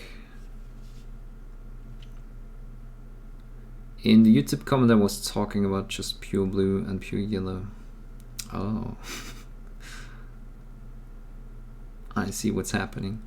If I have an off-white yellow and an off-white blue, what's going to desaturate purple more? Good question. I assume the off-white yellow. It was my first idea too, but I would probably say, as far as you can measure desaturation, probably both. But then again, since yellow and purple usually kind of turn gray, that could, you know, be an indicator for what is going to happen also with with this mix. So it's probably going to be yellow, but only for the reason that it's like it's on the opposite end of a color wheel, so it kind of turns gray if you mix them.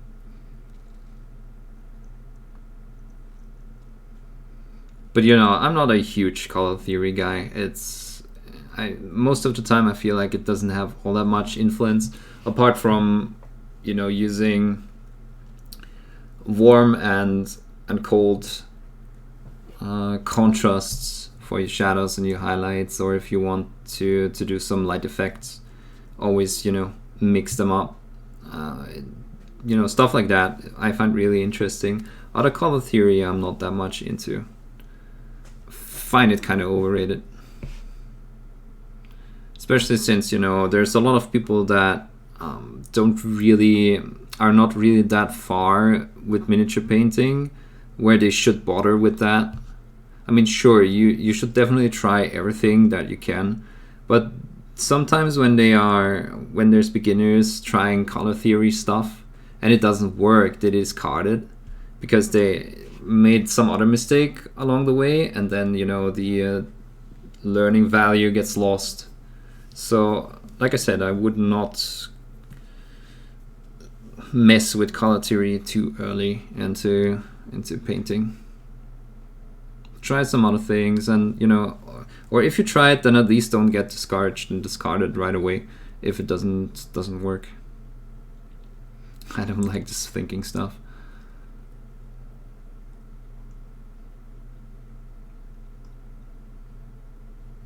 It only turns gray if it's close to equal value. Yeah, what happens when it's not equal value?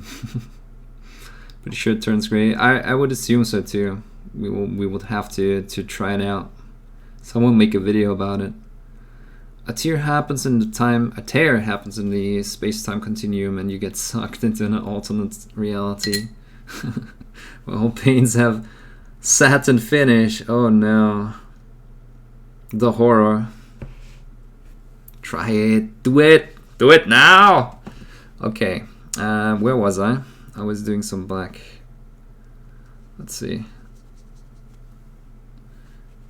Definitely gonna use some ice yellow as a highlight, because why not? All the Spanish do it all the time.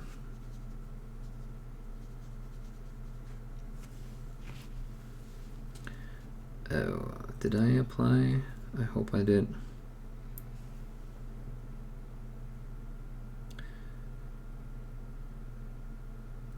Let's sketch in some light there. Shouldn't be that difficult of a pattern, really.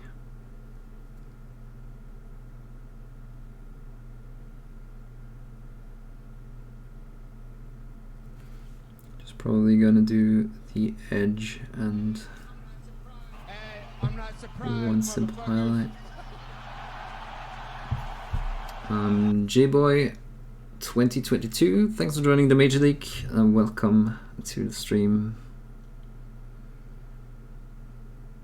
But yeah guys, if you're new, don't forget to check out my social media links below the stream. I do have a YouTube channel with, I think it's close to 90 videos that are free at the moment, and about 60 or maybe 50 Patreon videos too. So yeah, if you're interested in learning painting, or learning stuff about painting and so on, and I also have some sculpting videos on there, definitely go check that out. I usually do most of my social media stuff on Instagram these days, some Facebook. So if you're interested in keeping up with what I do, you can definitely also follow there and stay up to date. Okay, so I'm applying a bit of a wider area, or I'm applying the gray on a bit of a wider area on the black, because I'm going to go back in with some blue to tint that in a blue, yeah, tint. Wow, I'm so good at English.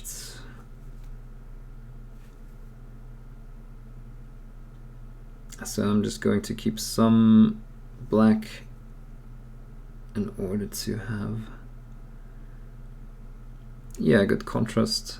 And then we're going to tint the gray here a lot more blue, so that we have a shiny blackish blue armor.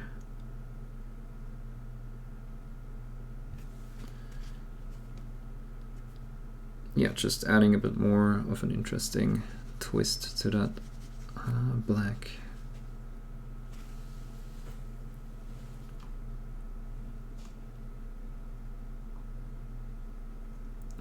Twitch let me change my name, indeed. Wait, I already forgot what was your name before. Ninja-san, it was, right? Rebranding, I see what we're doing here.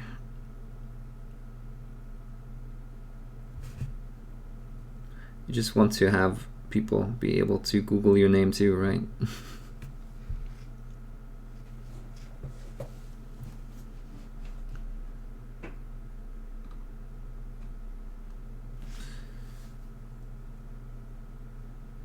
But yeah, thanks to everyone who has, you know, been coming out to the stream again after the long break that we took, unfortunately.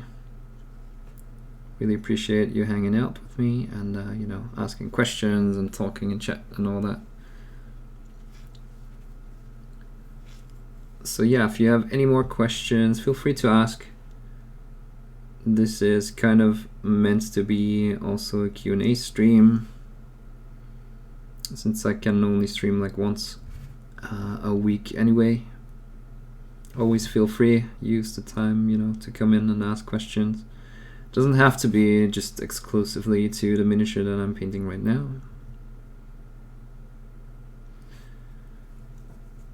Any questions are welcome.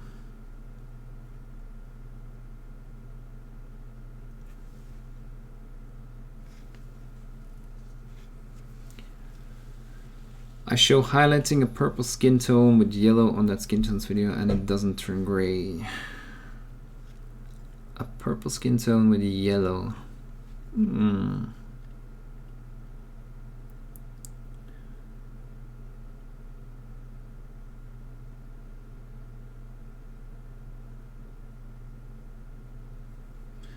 know what? I do believe you.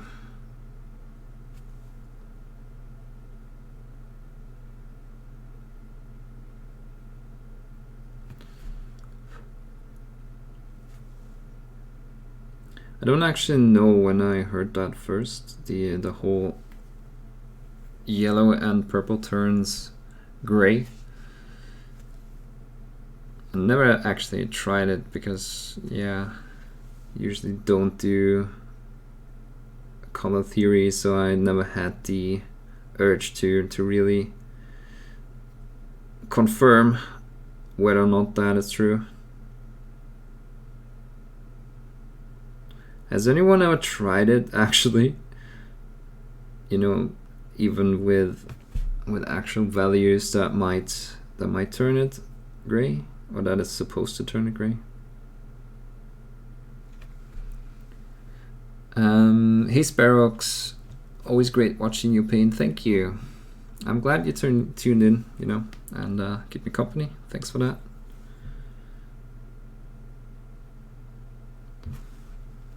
I'm a bit more zoned out. I'm just, you know, talking a bit more, trying to talk a bit more to, you know, answer questions and all that.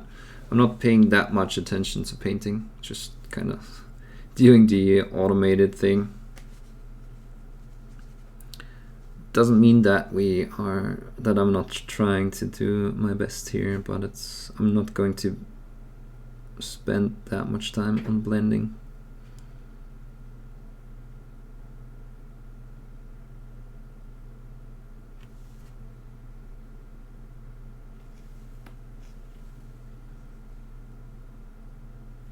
Let's see.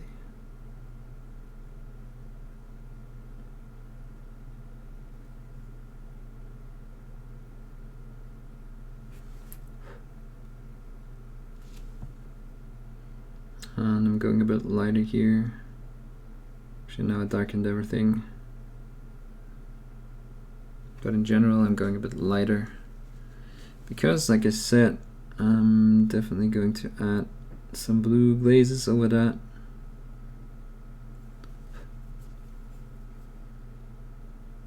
And that's going to tone it down. Again, anyways.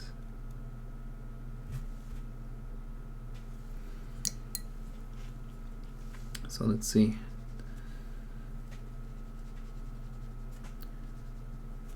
So this is a bit more of a, how would you call it, steel blue.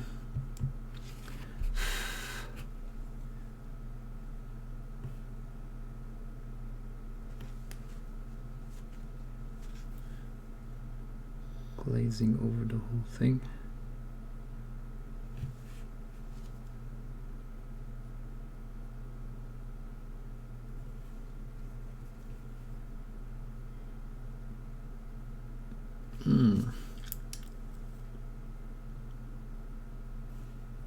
That wasn't too smart, but too much YOLO here.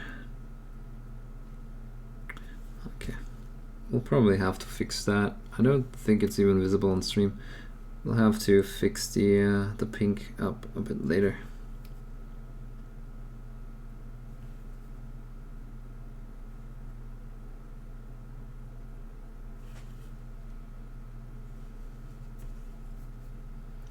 Right, so that blends everything together again.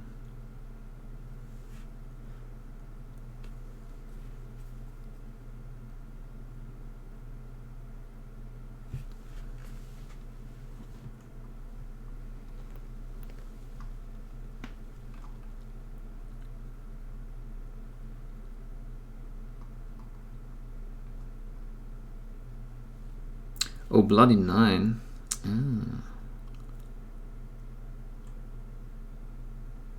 I thought it was Ninja Zone. Then I was talking to that guy like it was you. Damn, I screwed up.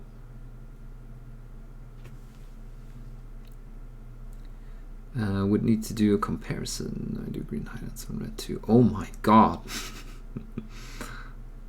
Heretic. Personally mixed red and green, and it makes gray, but they are normally greens and reds. What? Oh, normal greens and red. I have a video of it as well. Do we trust Miniac? I don't know. With different values, I'm not sure what happens. How do you determine that they are the same value, by the way? If they're different colors? I wouldn't know how to do that. Ladies and gentlemen, I must go to work. Thanks for the stream. Thanks for tuning in and chatting, like I said. See you or talk to you again on Discord. It helps me put the plastic on the table. Oh, I hate work. Okay. Yeah, that is true. It's going to keep the crack addiction or the plastic crack addiction going. It pays for crack. Yeah, exactly. That stuff is expensive and very Moorish. See you later. Thanks again. Unless pure pigment paints, you will get different results depending on the pigment mix on different paints. Theory is great, but reality bites. Yeah, exactly. I don't really pay all that much attention to. It makes for great YouTube videos, you know, but I'm a guy that likes practice more than talking about it.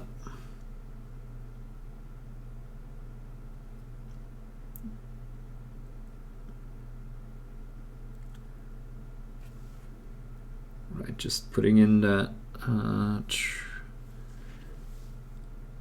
well, a bit of a line to mimic a complete reflection or total reflection. Actually, that's for some reason not really behaving the way I want it to.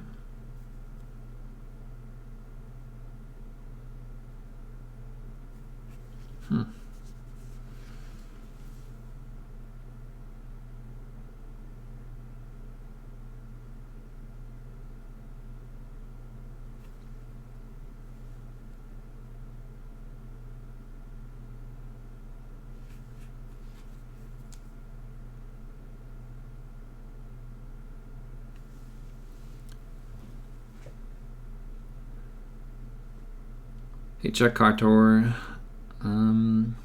Hey Kark, how's it going? Squint your eyes and see if they look the same brightness, or take a picture and change it into grayscale. Okay. I will never do that.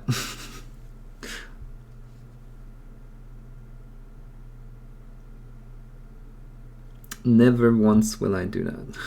I can tell you right away.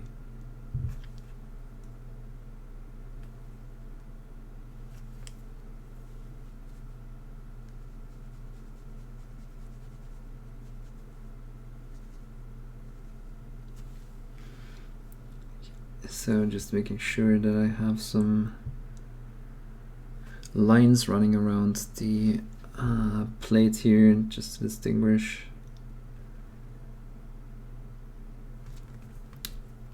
Yeah, basically just outlining the black, since that's just how I treat my black. I kinda, especially shiny plates, I always, even if it's edges just facing down, kinda outlining them.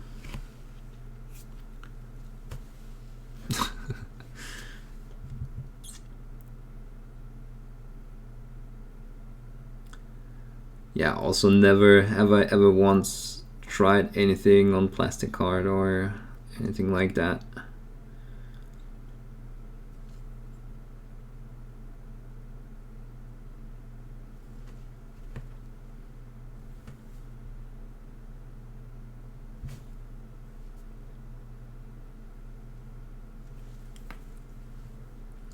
think I want to try and do a bit more of an opaque blue here.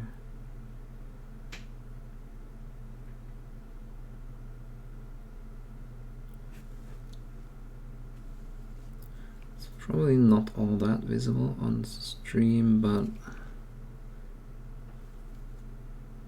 I definitely need to also change my background. I need a bit more of a gray, anyway, a lighter background. I guess that makes sense, since yeah, the stream kind of looks dark with the black background, but I feel like it looks better than using white or the green that I had before.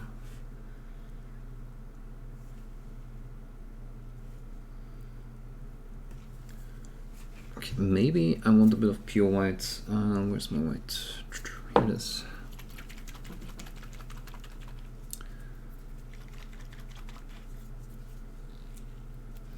Hey Skull Crusher, I'm doing fine, thank you. Did get some work done, or did get done with work in time for streaming this time, so it's all good.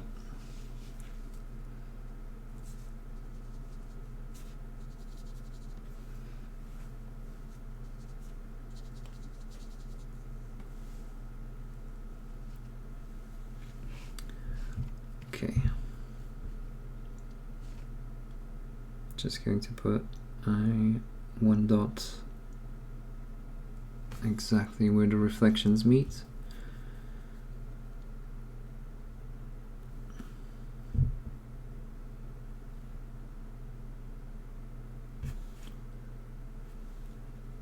And maybe one more up here.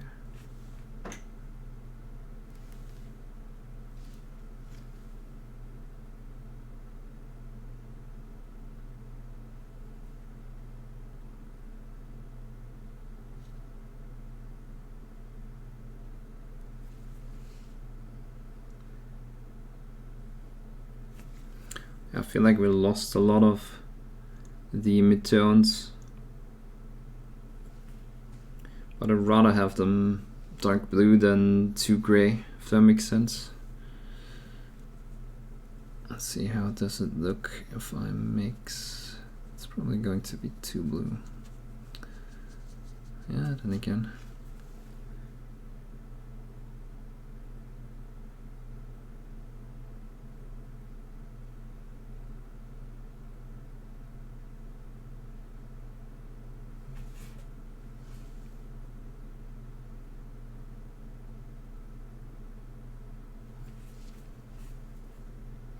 I always say I'm not going to worry too much about blendings, and then I go back in and to treat them again.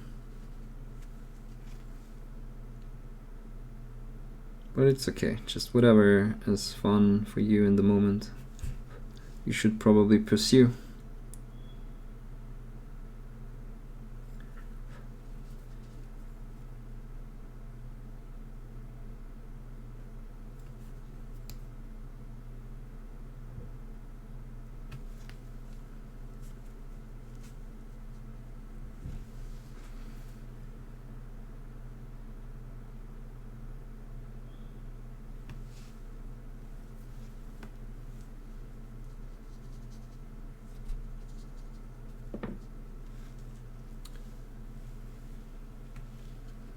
I need to give very heavy consideration to the bed. Yeah, you shouldn't stay up too long.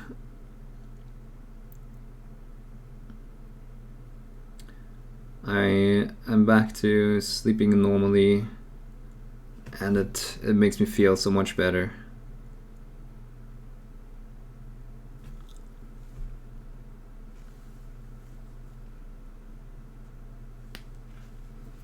Only have time to say, hey, have a great stream. Thank you, Skull Crusher. Talk again later, I guess, or next Monday maybe.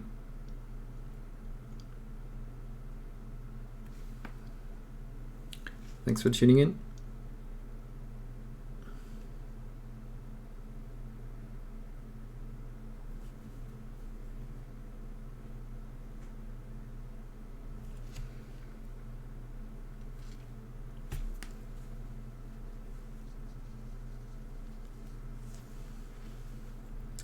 Okay, more edge highlights, and then I think we're done.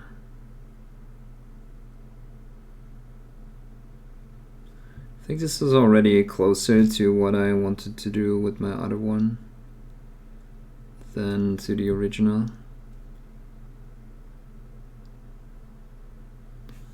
Which wasn't exactly the plan.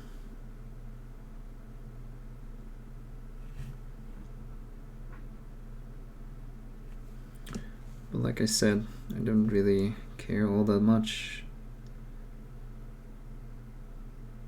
about plans when it comes to painting.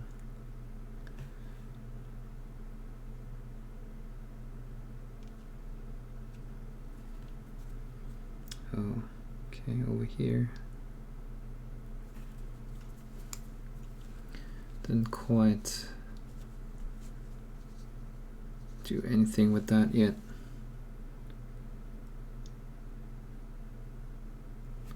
Let's just quickly do a secondary light here.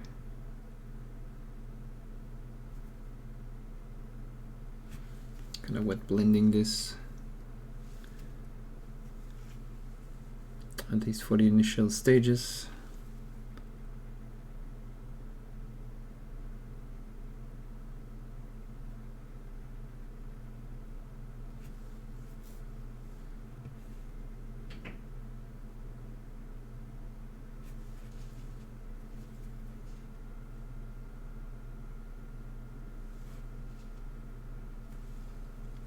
Okay.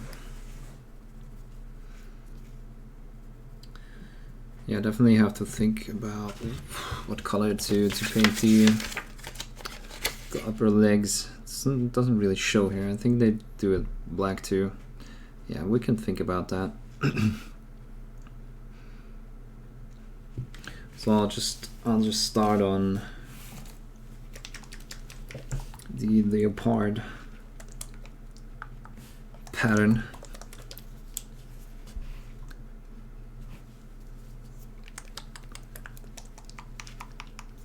Just gonna pick up some water, kind of feel my throat getting dry.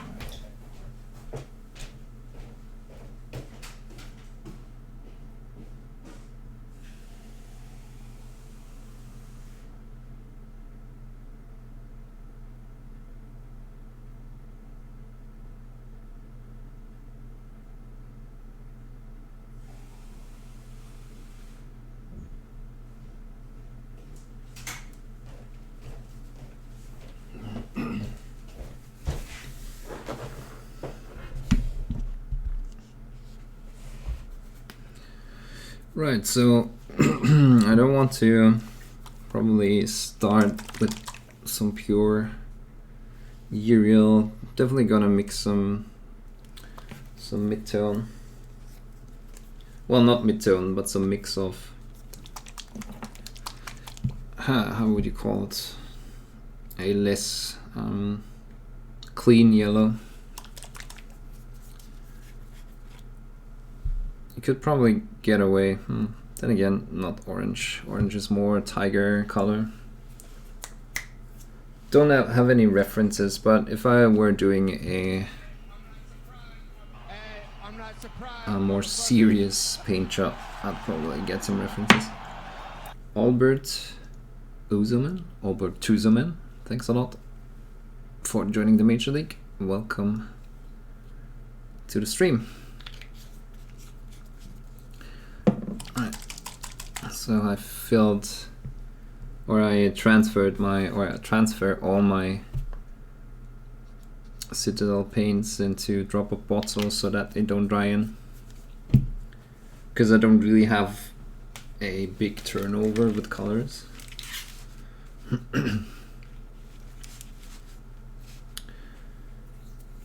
Alright, and then I'm going to use a highlight color. I think I might want to, no, that's a bit too desaturated. I want a rich brown. English uniform should be good. I have it here somewhere. Yeah, let's try that.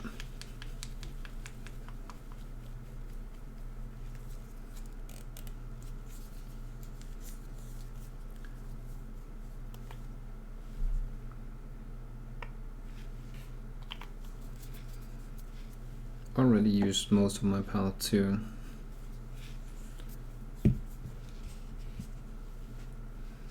Let's see.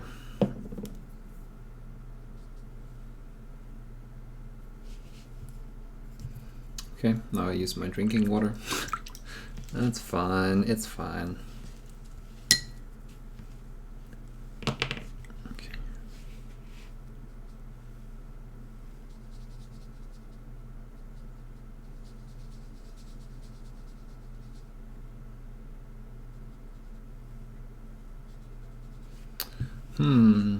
That looks a bit too green. I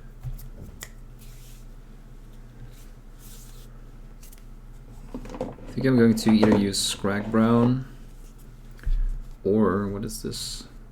Yeah, that's Scrag Brown. And we have a bit of an equivalent that looks like Bestial Brown.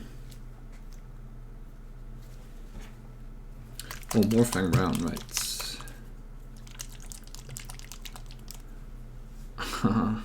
Wait, John?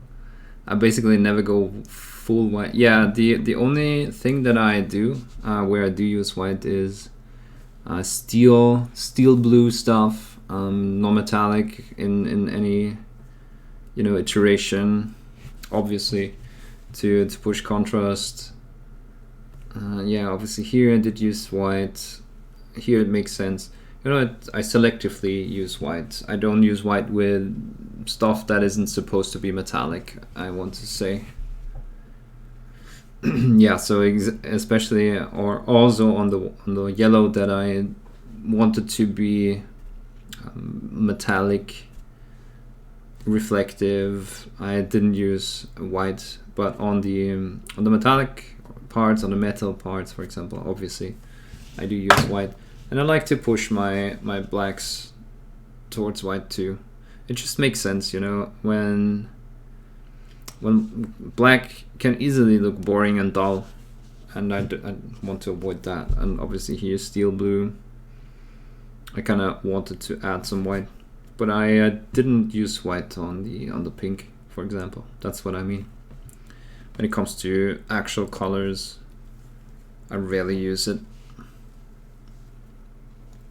Okay, but I should try this brown instead, maybe.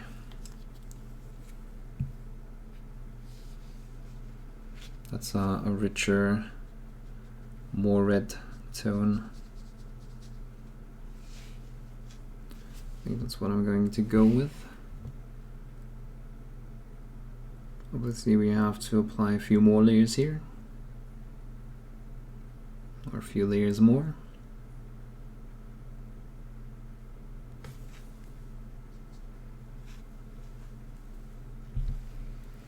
But the paint water is tasty. Yeah, it's also colored.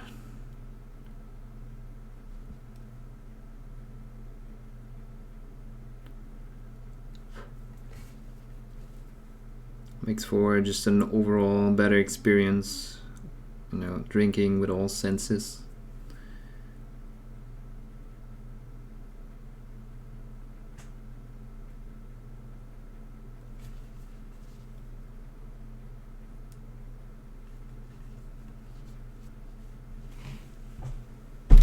Ouch.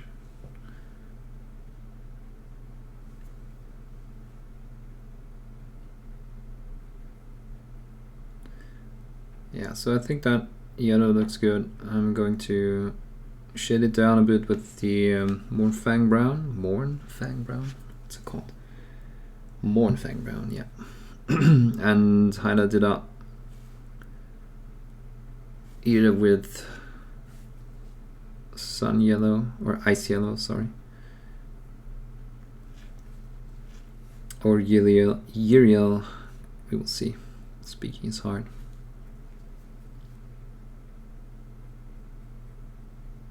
I don't want to be too similar to this yellow,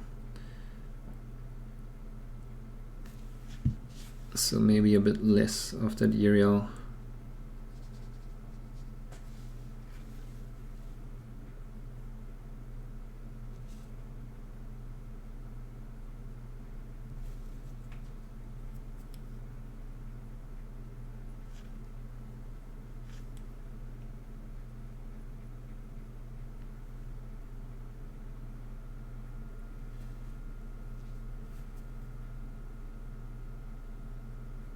It's only going to take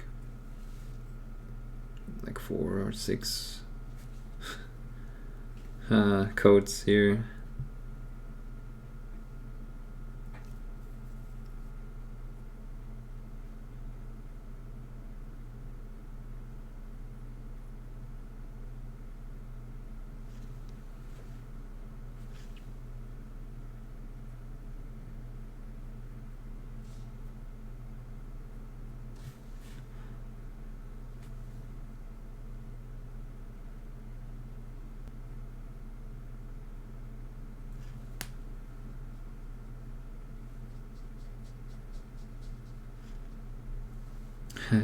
Indeed, it is.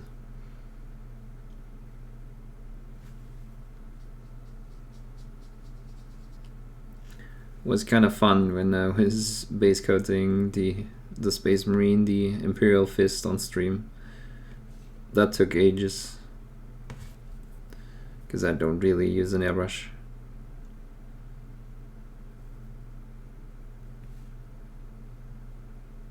Then again, I feel like, you know, with preparing the airbrush, because I don't have it installed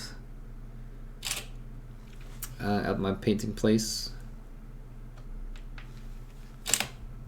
just putting out or taking out the airbrush and then putting in the color, getting it to the right consistency, cleaning the airbrush and all that. I feel like it's not that, for me at least, it's not that much of a time saver.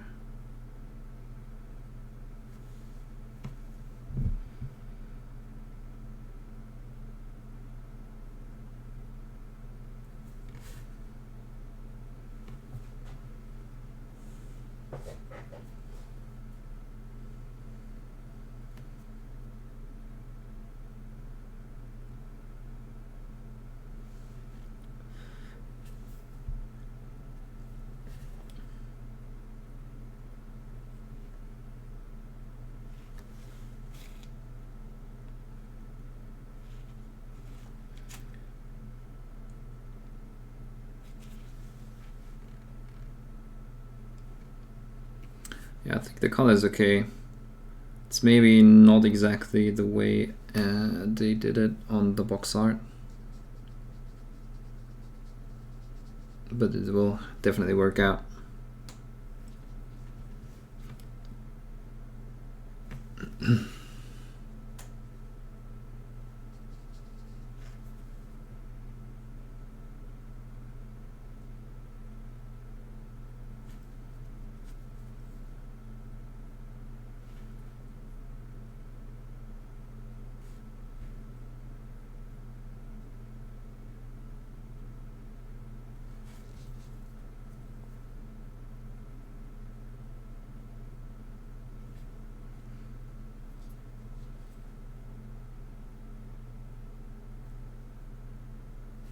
Kind of looking forward to painting the second version already.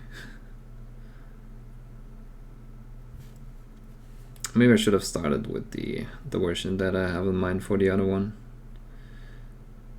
But then again, like I said, for Monday streams, I think it's okay to go a bit more loosely.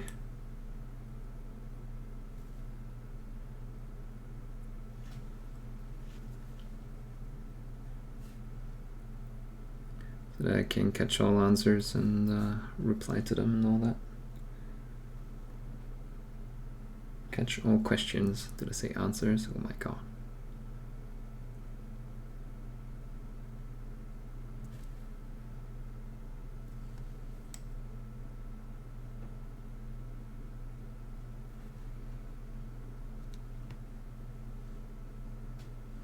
Right, I'm kind of thinking what else can I paint while I have this color on there, because it takes so long for the coats to dry.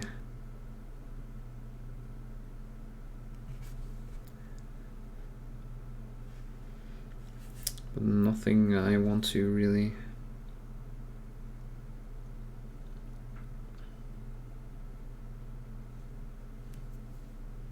So we'll have to live through the pain of having to apply 5, 6, 7, 8 coats and having to let them dry in between too.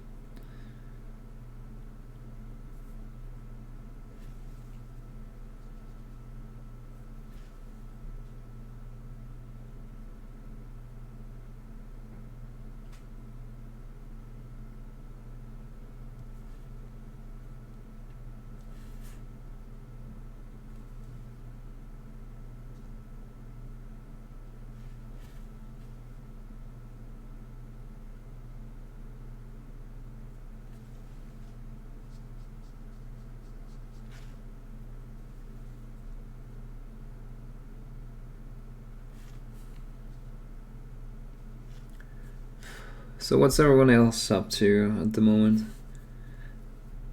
I'm not up to date with everyone's projects, obviously.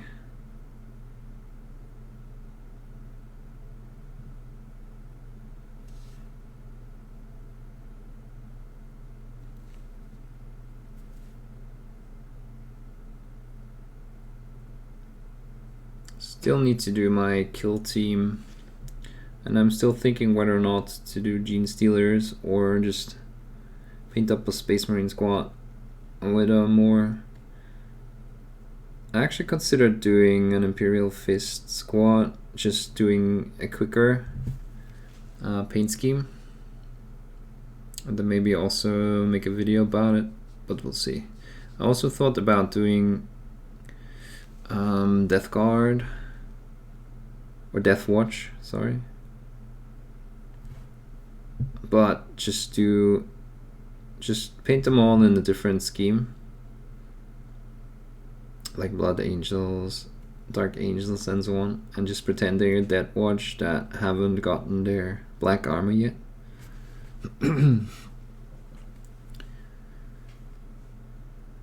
Finishing up my Tyrannid, wait, what was that? A Tyrannid kill team. Yeah, that's probably fun, but you also need a lot of miniatures for that, right? It's not like, or do the individual Tyrannids have low point costs, as I suspect, or do they have higher point cost? I kind of want to try to avoid having to paint 10 to 15 miniatures for a kill team. I started to paint the Squig Hopper. Yeah, I wanted to get that box, but the one with the riders on them is 40 euros, and that's just, I just wanted to paint one. I haven't found them on eBay yet as in individual ones, so I'll try to get like one of them somewhere.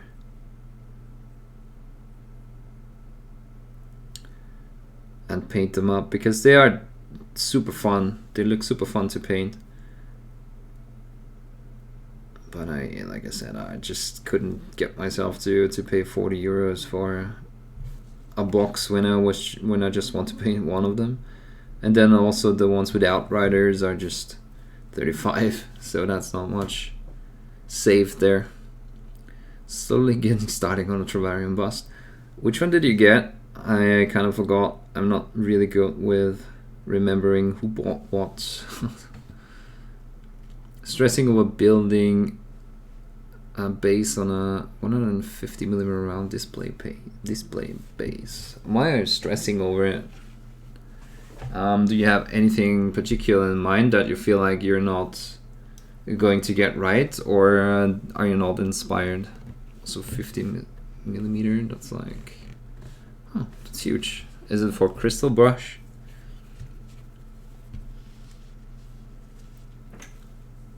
Also, I need to win the lottery so I can go to crystal brush. I got that Space Marine almost done, then I'll be working on a Cryptek. What's Cryptek again?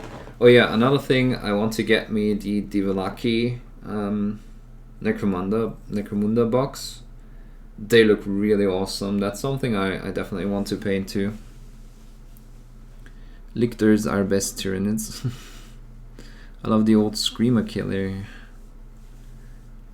Do I need the new beak squigs? I only saw the riders. Is it like 10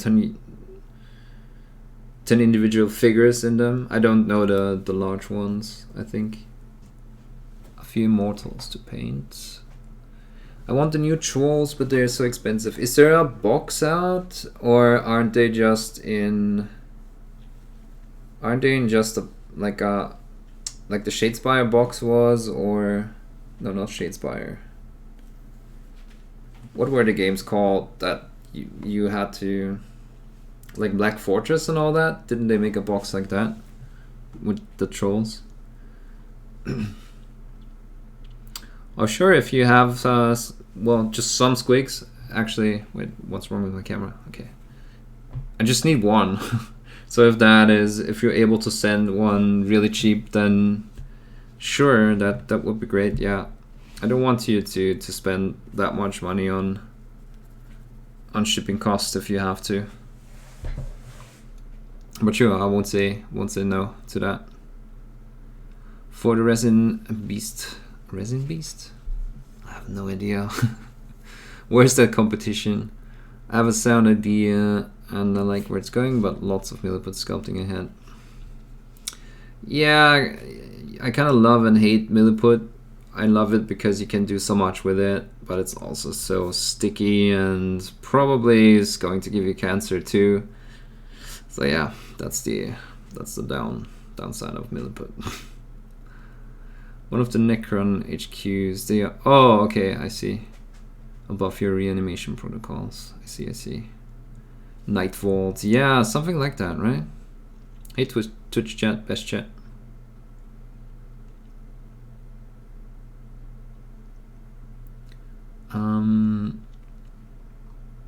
Wait, where do I know you from? Twitch chat, best chat.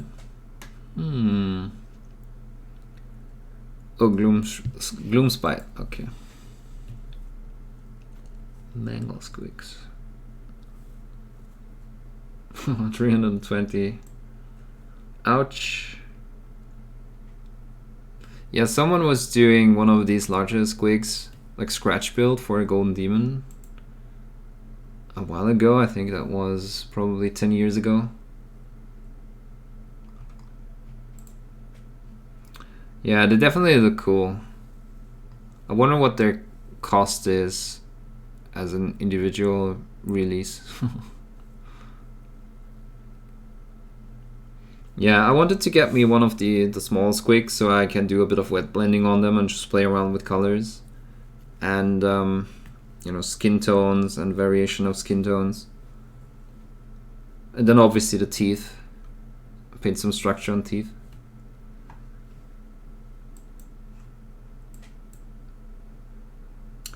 I'll shoot you a Facebook message. Thank you. Yeah, I'll definitely pick you up or take you up on that offer.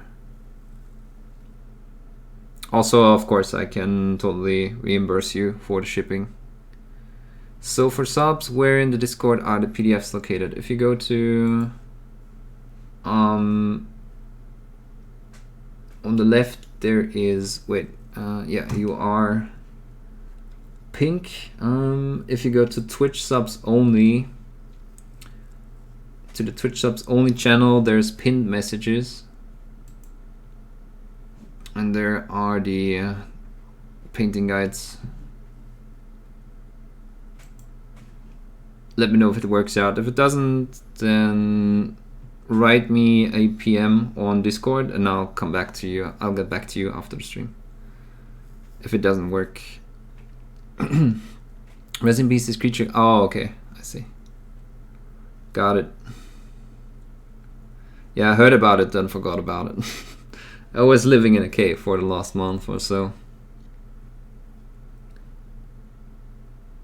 Zombie robots. Oh, the Necrons. Cryptic, yeah, got it. Yeah, they do look interesting. I kind of don't like what they did with the face. I know what they were trying to go to, but the Cyclops thing, I'm not sure if I like that. Right, let's keep going here. But yeah, there's some interesting stuff coming out from Games Workshop. I kind of like Games Workshop more than I should, honestly, because I always want to paint larger stuff. I used to do a lot of larger scale stuff for myself, and then just Games Workshop for the Golden Demon competitions. Nowadays, I kind of always paint something from Games Workshop. I mean, there's nothing wrong with it, right? But there's just so much more out there than just Games Workshop. I guess I only do paint my own releases and Games Workshop nowadays.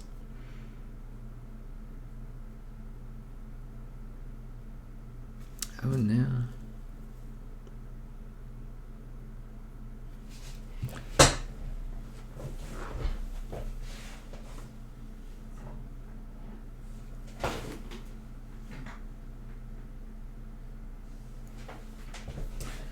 But yeah, the Rogue Robot was really fun to paint. It was also well received. I'm kind of sad that I didn't make a video about the blendings, but I did start the turban. I did start the turban about well, on the Comic-Con in Vienna. We're at the Comic-Con in Vienna. That was fun, just sitting there painting and talking to people. Kind of like streaming, but a bit even more interactive. Yeah, kind of sad that I don't have many videos. I have one video about the freehanding part. Maybe I have to paint another one. I really like how it turned out, all the smooth transitions and all that. Yeah, I really like that. I like the Egyptian look and the Necrons having really defense focused game. Yeah, definitely. I mean, I do get that. I do get the appeal of Necrons, for sure. Oh, new troll. Yeah, the trolls, if it's those, or if it's that one. Okay, it's a box with a few things in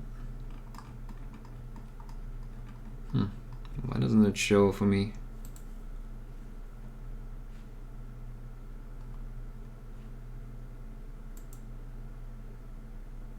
I can't really open it, but they have... Oh yeah, that one looks cool.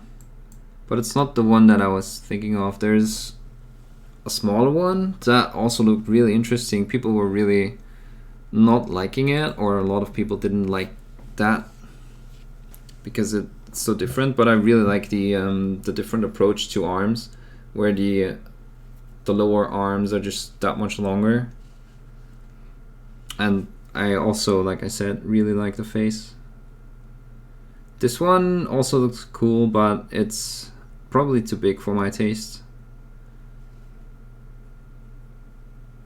And it has too much other stuff, so that makes it expensive. And I'm trying to avoid spending too much on Games Workshop stuff. Simply because, like I said, I just can't really afford it at the moment. And, you know, obviously they would just...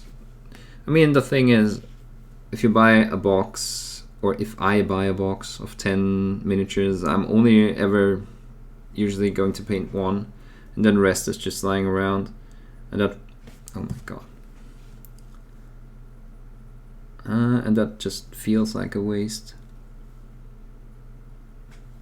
So if I can get, oh, speaking about, I also forgot to paint that, so we have to do that.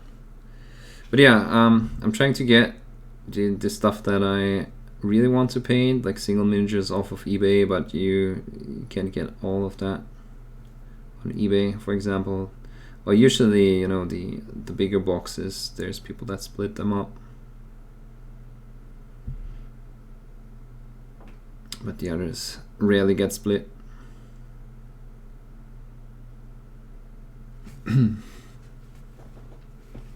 Flying squig. Okay, is it cheap? I didn't actually pay attention. Oh, and thanks, Snick. 22 euro. Yeah, that's not really that important. That expensive.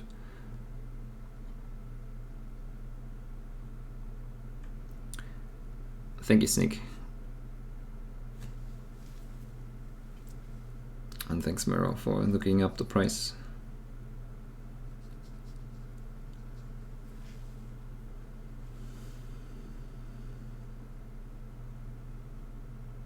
Hey Tap, how are you doing? Long time no see.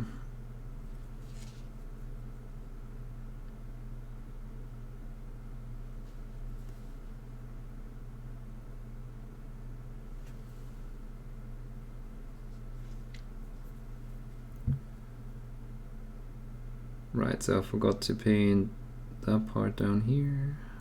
That sucks a bit.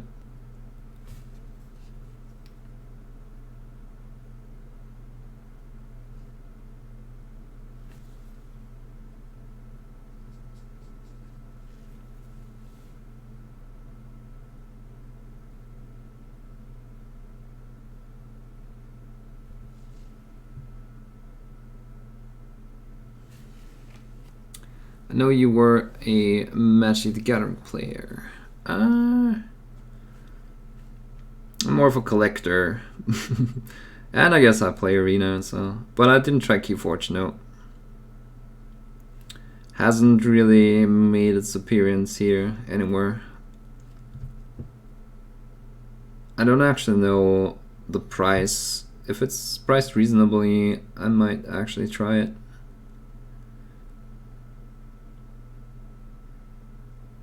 But I don't really have people anymore that, you know, other than my local game store, where there's always tournaments and all that. But I rather play with people I know. And none of them is into card games anymore. Wait, Keyforge is actually a card game, right? By, what's his face?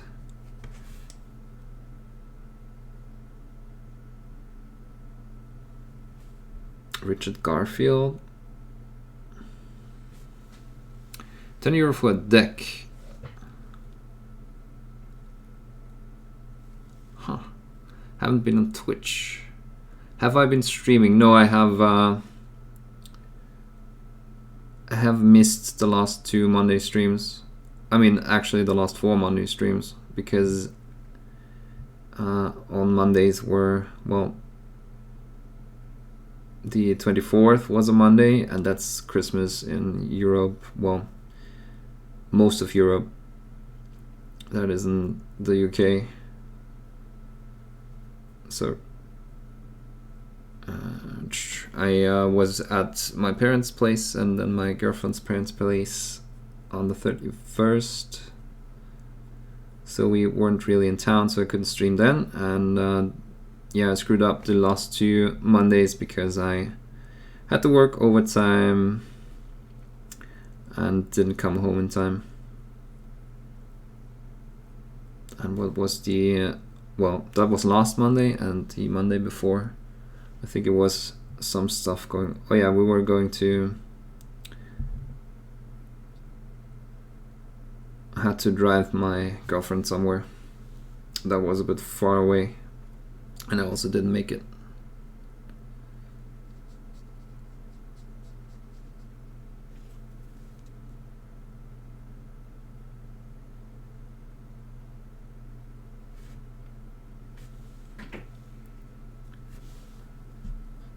Trouble is a lot of those tin decks will be trash. Does it have add-ons? I always thought that it's just a game that you can buy and then play with other people. I didn't actually know that you would have to buy add-ons, starter decks and then add-ons.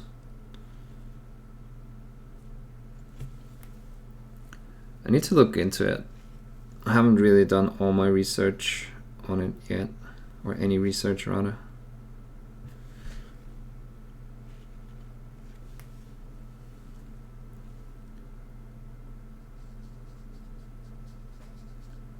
I think I want to try how that looks.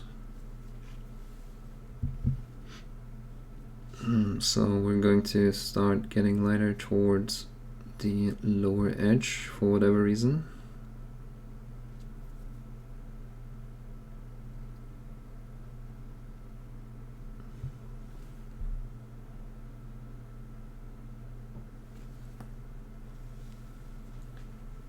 By Richard Garfield. It's more complex than I thought it would be. Player skill comes into play much more than in Magic. Don't you like getting mono screwed or land flooded? I don't know. Seems like you need to get good to avoid that. The decks are set, no deck building. Decks can be augmented, but each deck is 100% unique. Each deck is 100% unique?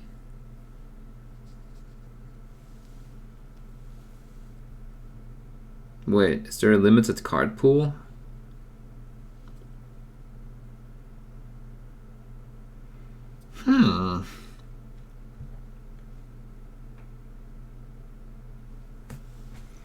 After looking... Yeah, deck building is the fun part, I think so too.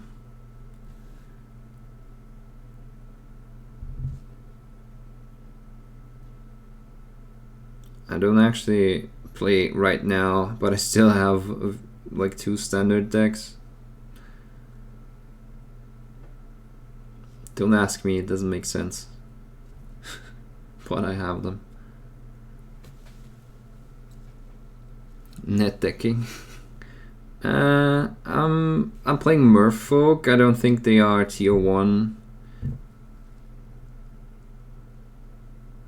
I don't actually bother with tier 1 decks. I mean, obviously, I did have a red aggro deck, and that turned out to be almost like the one that was successful in some tournaments. Obviously, there was some stuff that I didn't think about. I also had a goblin deck before the... Well, I still have a goblin deck. So I'm playing goblins, merfolk, and red aggro.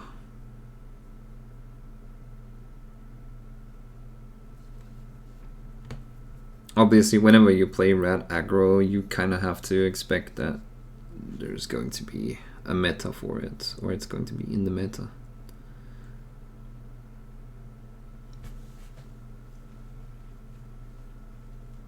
Just play janky Commander decks. Yeah, I've never gotten into Commander. I just, you know, right now I only play on Arena anyway, and then just do it for the fun. I don't really grind or anything. Just building decks, trying them out. Realize that I suck, and then I just quit again.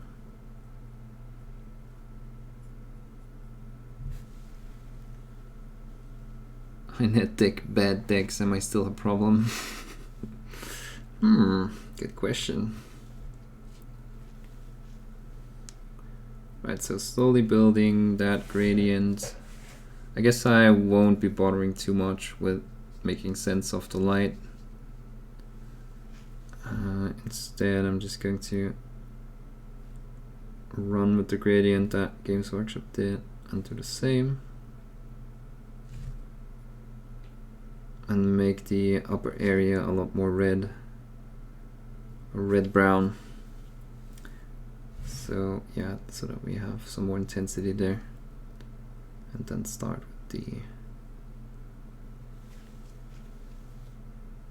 with the pattern.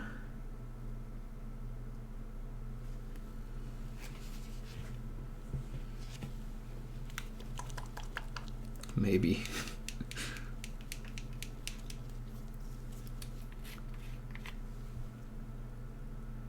Probably.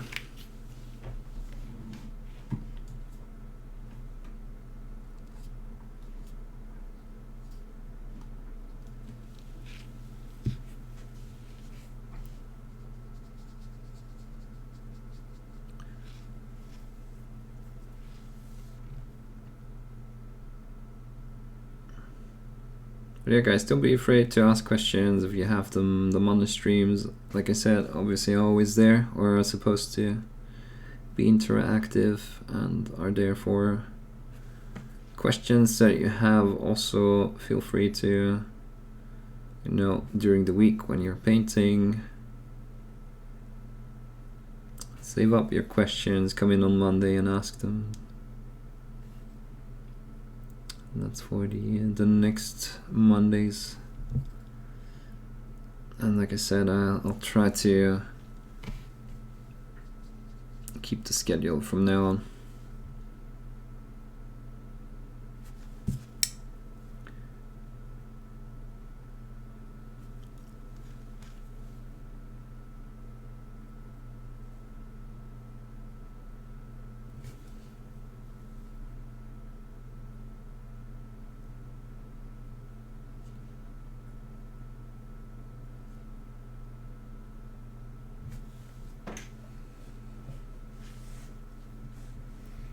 I won 9 Magic events in a row with Norin Davari.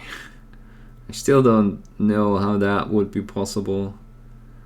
What was the combo there that was so strong?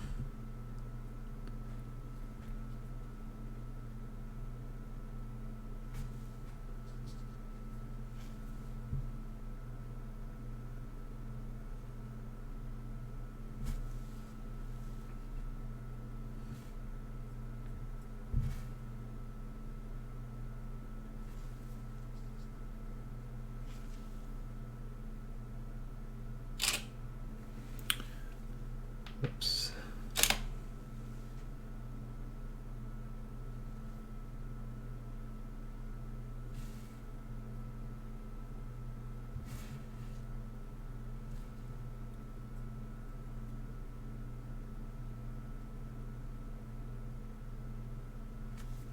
So how does Keyforge work? Is it a limited card pool, or is it like unlimited cards? How do you not have, you know, similar decks or repeating decks? I don't get it.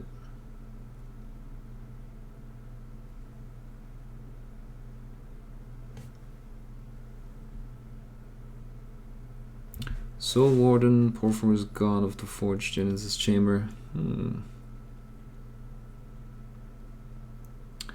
You're crazy.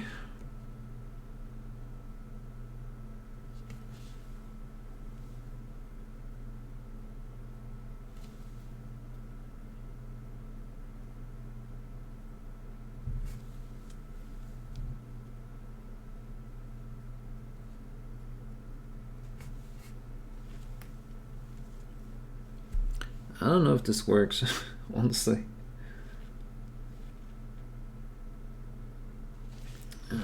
Let's try some ice yellow there. When in doubt, use ice yellow.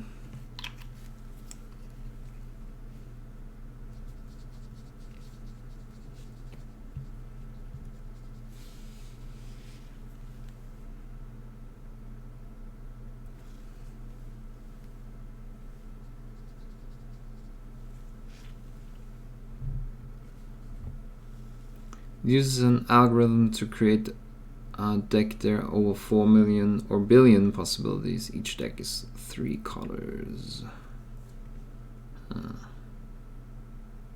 So how many cards are there in total?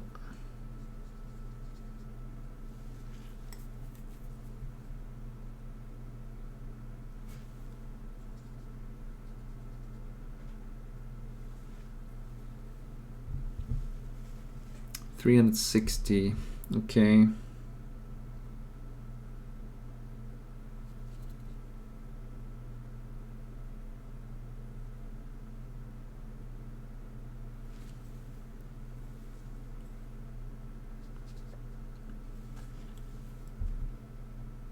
But how is player skill coming into play there?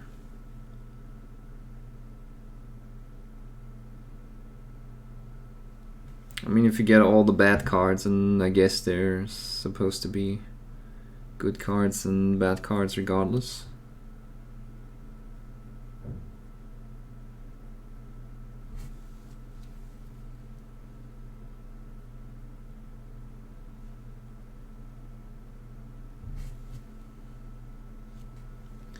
See, that's what I was afraid of. There's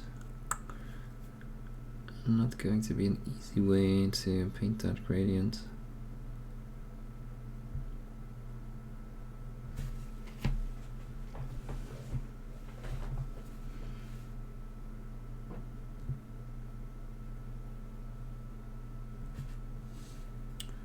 So I'll just have to wait and see whether or not that's going to look acceptable.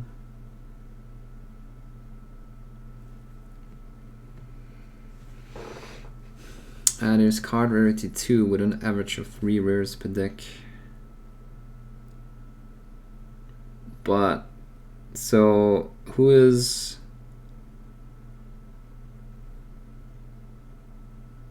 How do they make sure that you don't just go out and buy 5 decks and just mix all the best cards? I mean, obviously, if you... once you draw like 4 rares, it's going to be obvious, but I guess you could still make the deck more competitive by just adding different cards of different rarities where it's not as evident.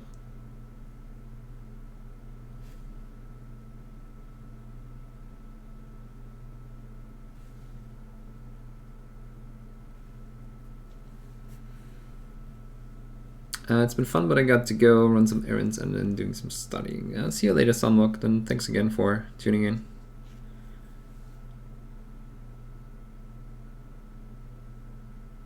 And see you later, and good luck with your studies. You guys must be talking about Keyforge. How did you know?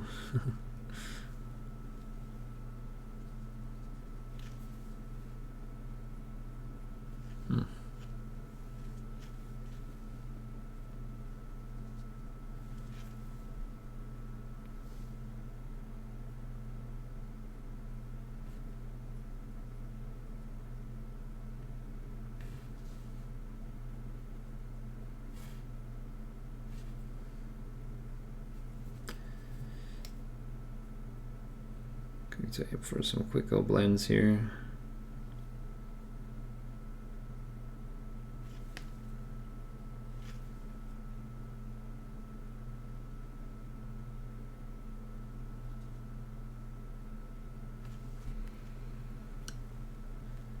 Oh, the deck name is on the front of the card, so you can't cheat. I see.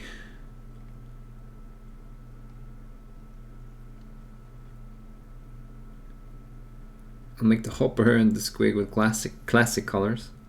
Which are the classic colors? Isn't red the classic color? I didn't know that there are classic colors for the squids, or squigs, sorry.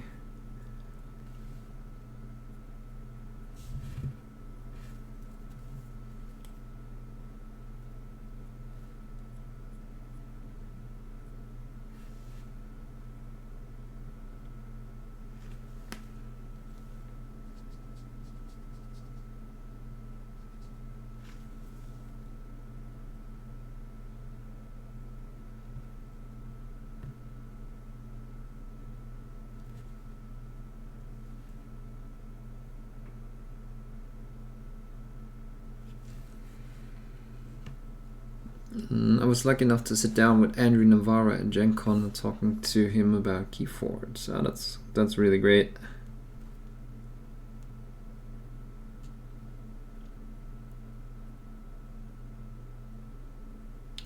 Was he just sitting there and, you know, ask me anything style? Or was it like, yo, I know who you are, sit down?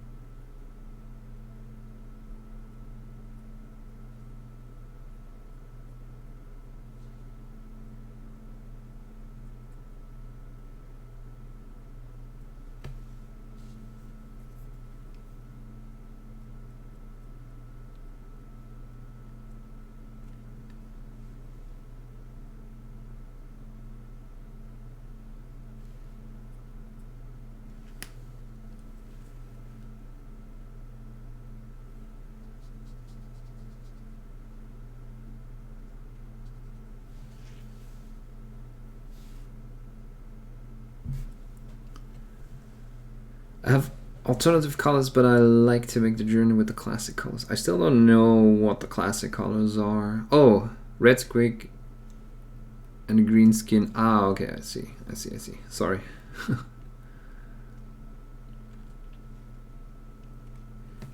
Yeah, I mean, why not? If that means, you know, squig hopper to you, then why not? Like I said, I didn't even realize they changed the colors around.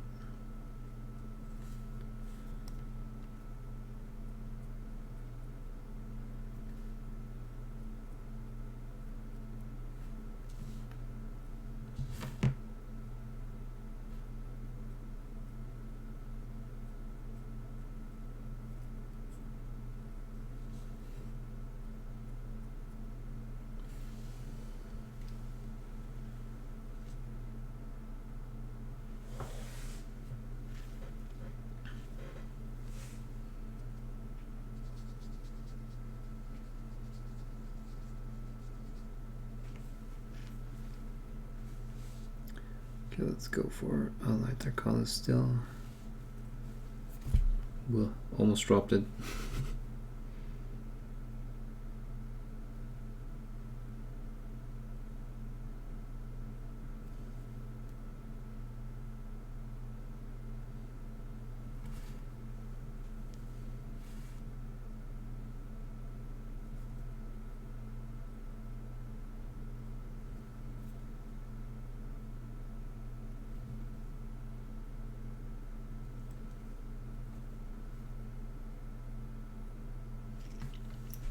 It's 4 a.m. now, definitely time for sleep. Indeed, it was probably time like 3 hours ago. But yeah, have a good night, and talk to you tomorrow or next time.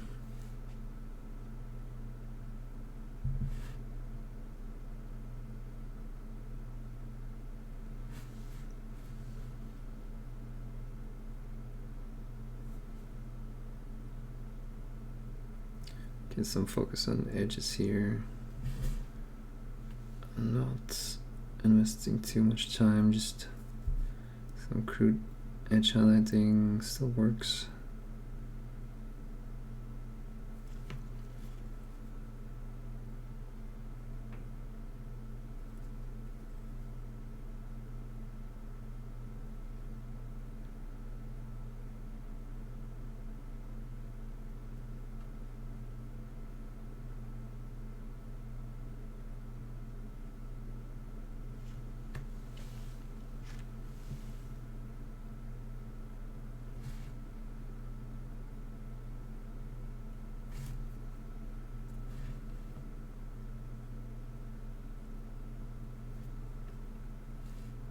So down here.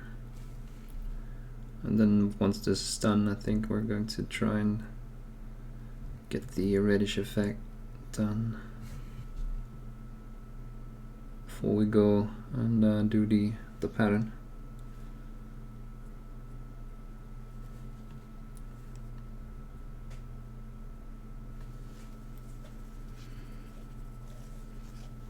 Okay, let's see how that's going to look. I also want the scrag brown, probably, just in case. It's a bit more intense, I guess. Actually, it's maybe just a lighter version of that, honestly. But we'll see. Okay, so let's just apply some filters.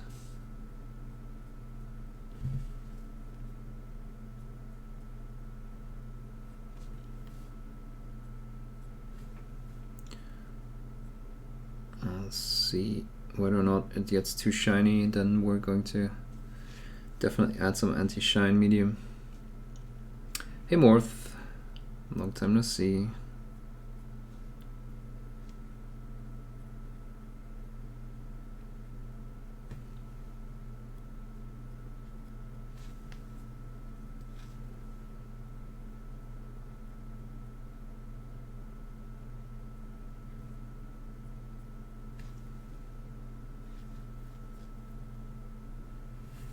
Right, so in this case I'm going to wait for everything to dry because it's really, yeah, it's a thin layer and I don't want to rip away everything I painted.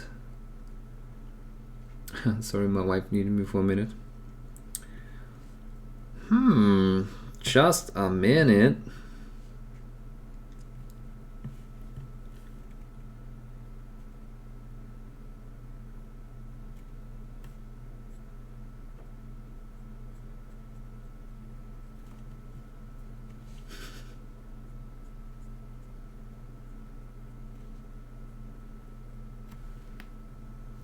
Yeah, I think it turns an interesting red. It's just might turn everything too dark, so let's see. Maybe use the lighter red brown.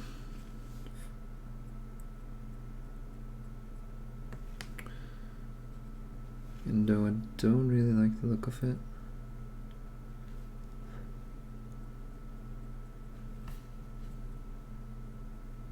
Oh, then again, I think we're doing fine here.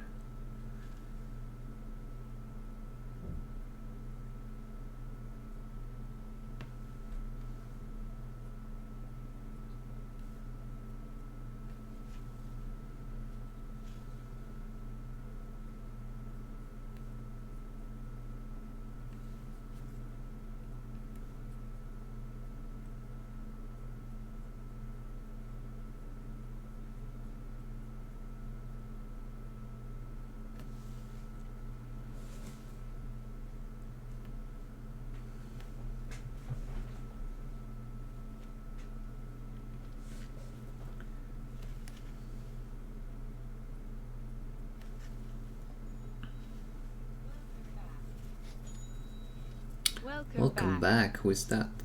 Naras, thank you so much for the 100 bits. Thanks a lot.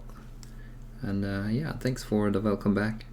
Like I said, the last 2 Mondays kind of fell flat because of bad planning on my side.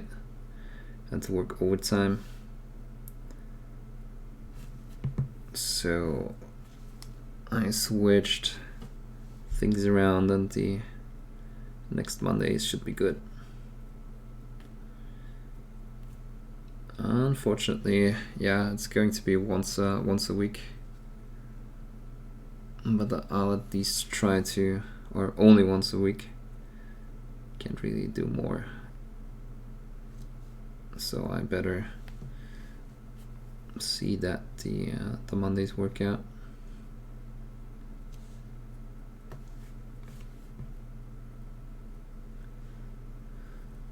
Did we go darker? I don't think so actually. We might have would have been maybe better to start lighter, so that the red has a bit more of an effect, you know, not only you know, coloring it red, or the lower layer red or reddish brown, but also making it darker compared to the lower areas. But I think it's okay if it's not really super similar to how the Games Workshop version looks.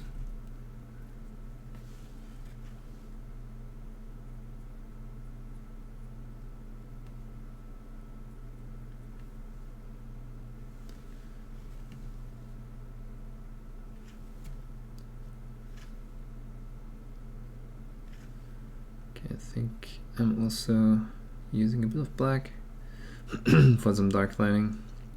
Well, dark black mixed with the brown, obviously.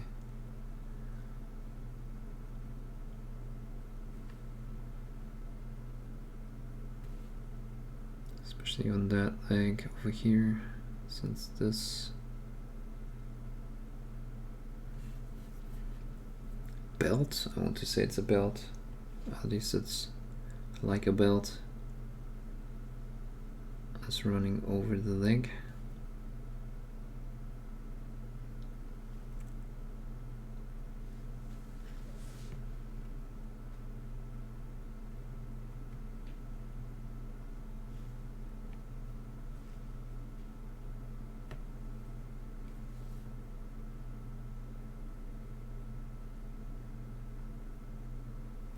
Can emphasize these rivets too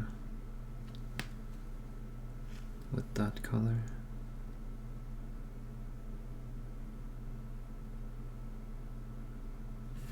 It's slightly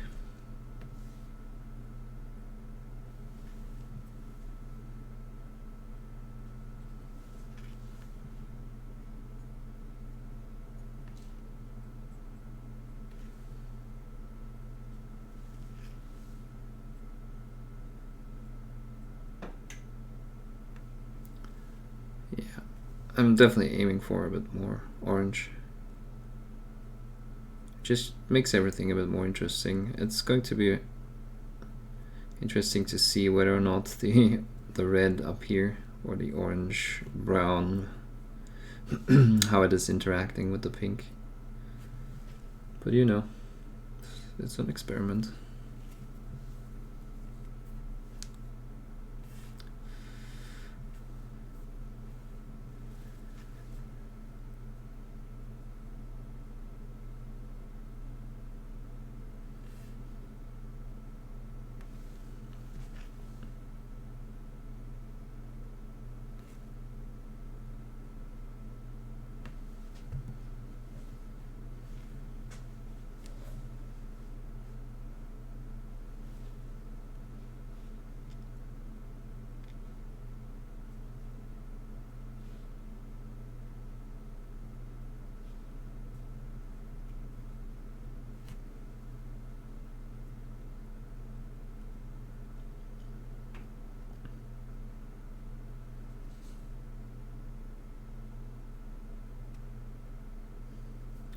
Okay, but I think I'm going to stop here, and I'll do the patterns next time. Already like 3.5 hours stream, so yeah, I usually do like between 3 and 4 hours, or I'm going to do between 3 and 4 hours. Yeah, kind of happy with how the pink turned out, and the in-between parts are kind of shiny, not as smooth as I wanted them to. Well, but yeah, that's relative. I kind of accepted that I'm not going to go for super smooth on this one. Yeah, I guess sorry, using the pink was an interesting twist or play on the traditional scheme. It kind of feels a bit like Slanesh, or more like Slanesh, and it offers the space for a black freehand up here.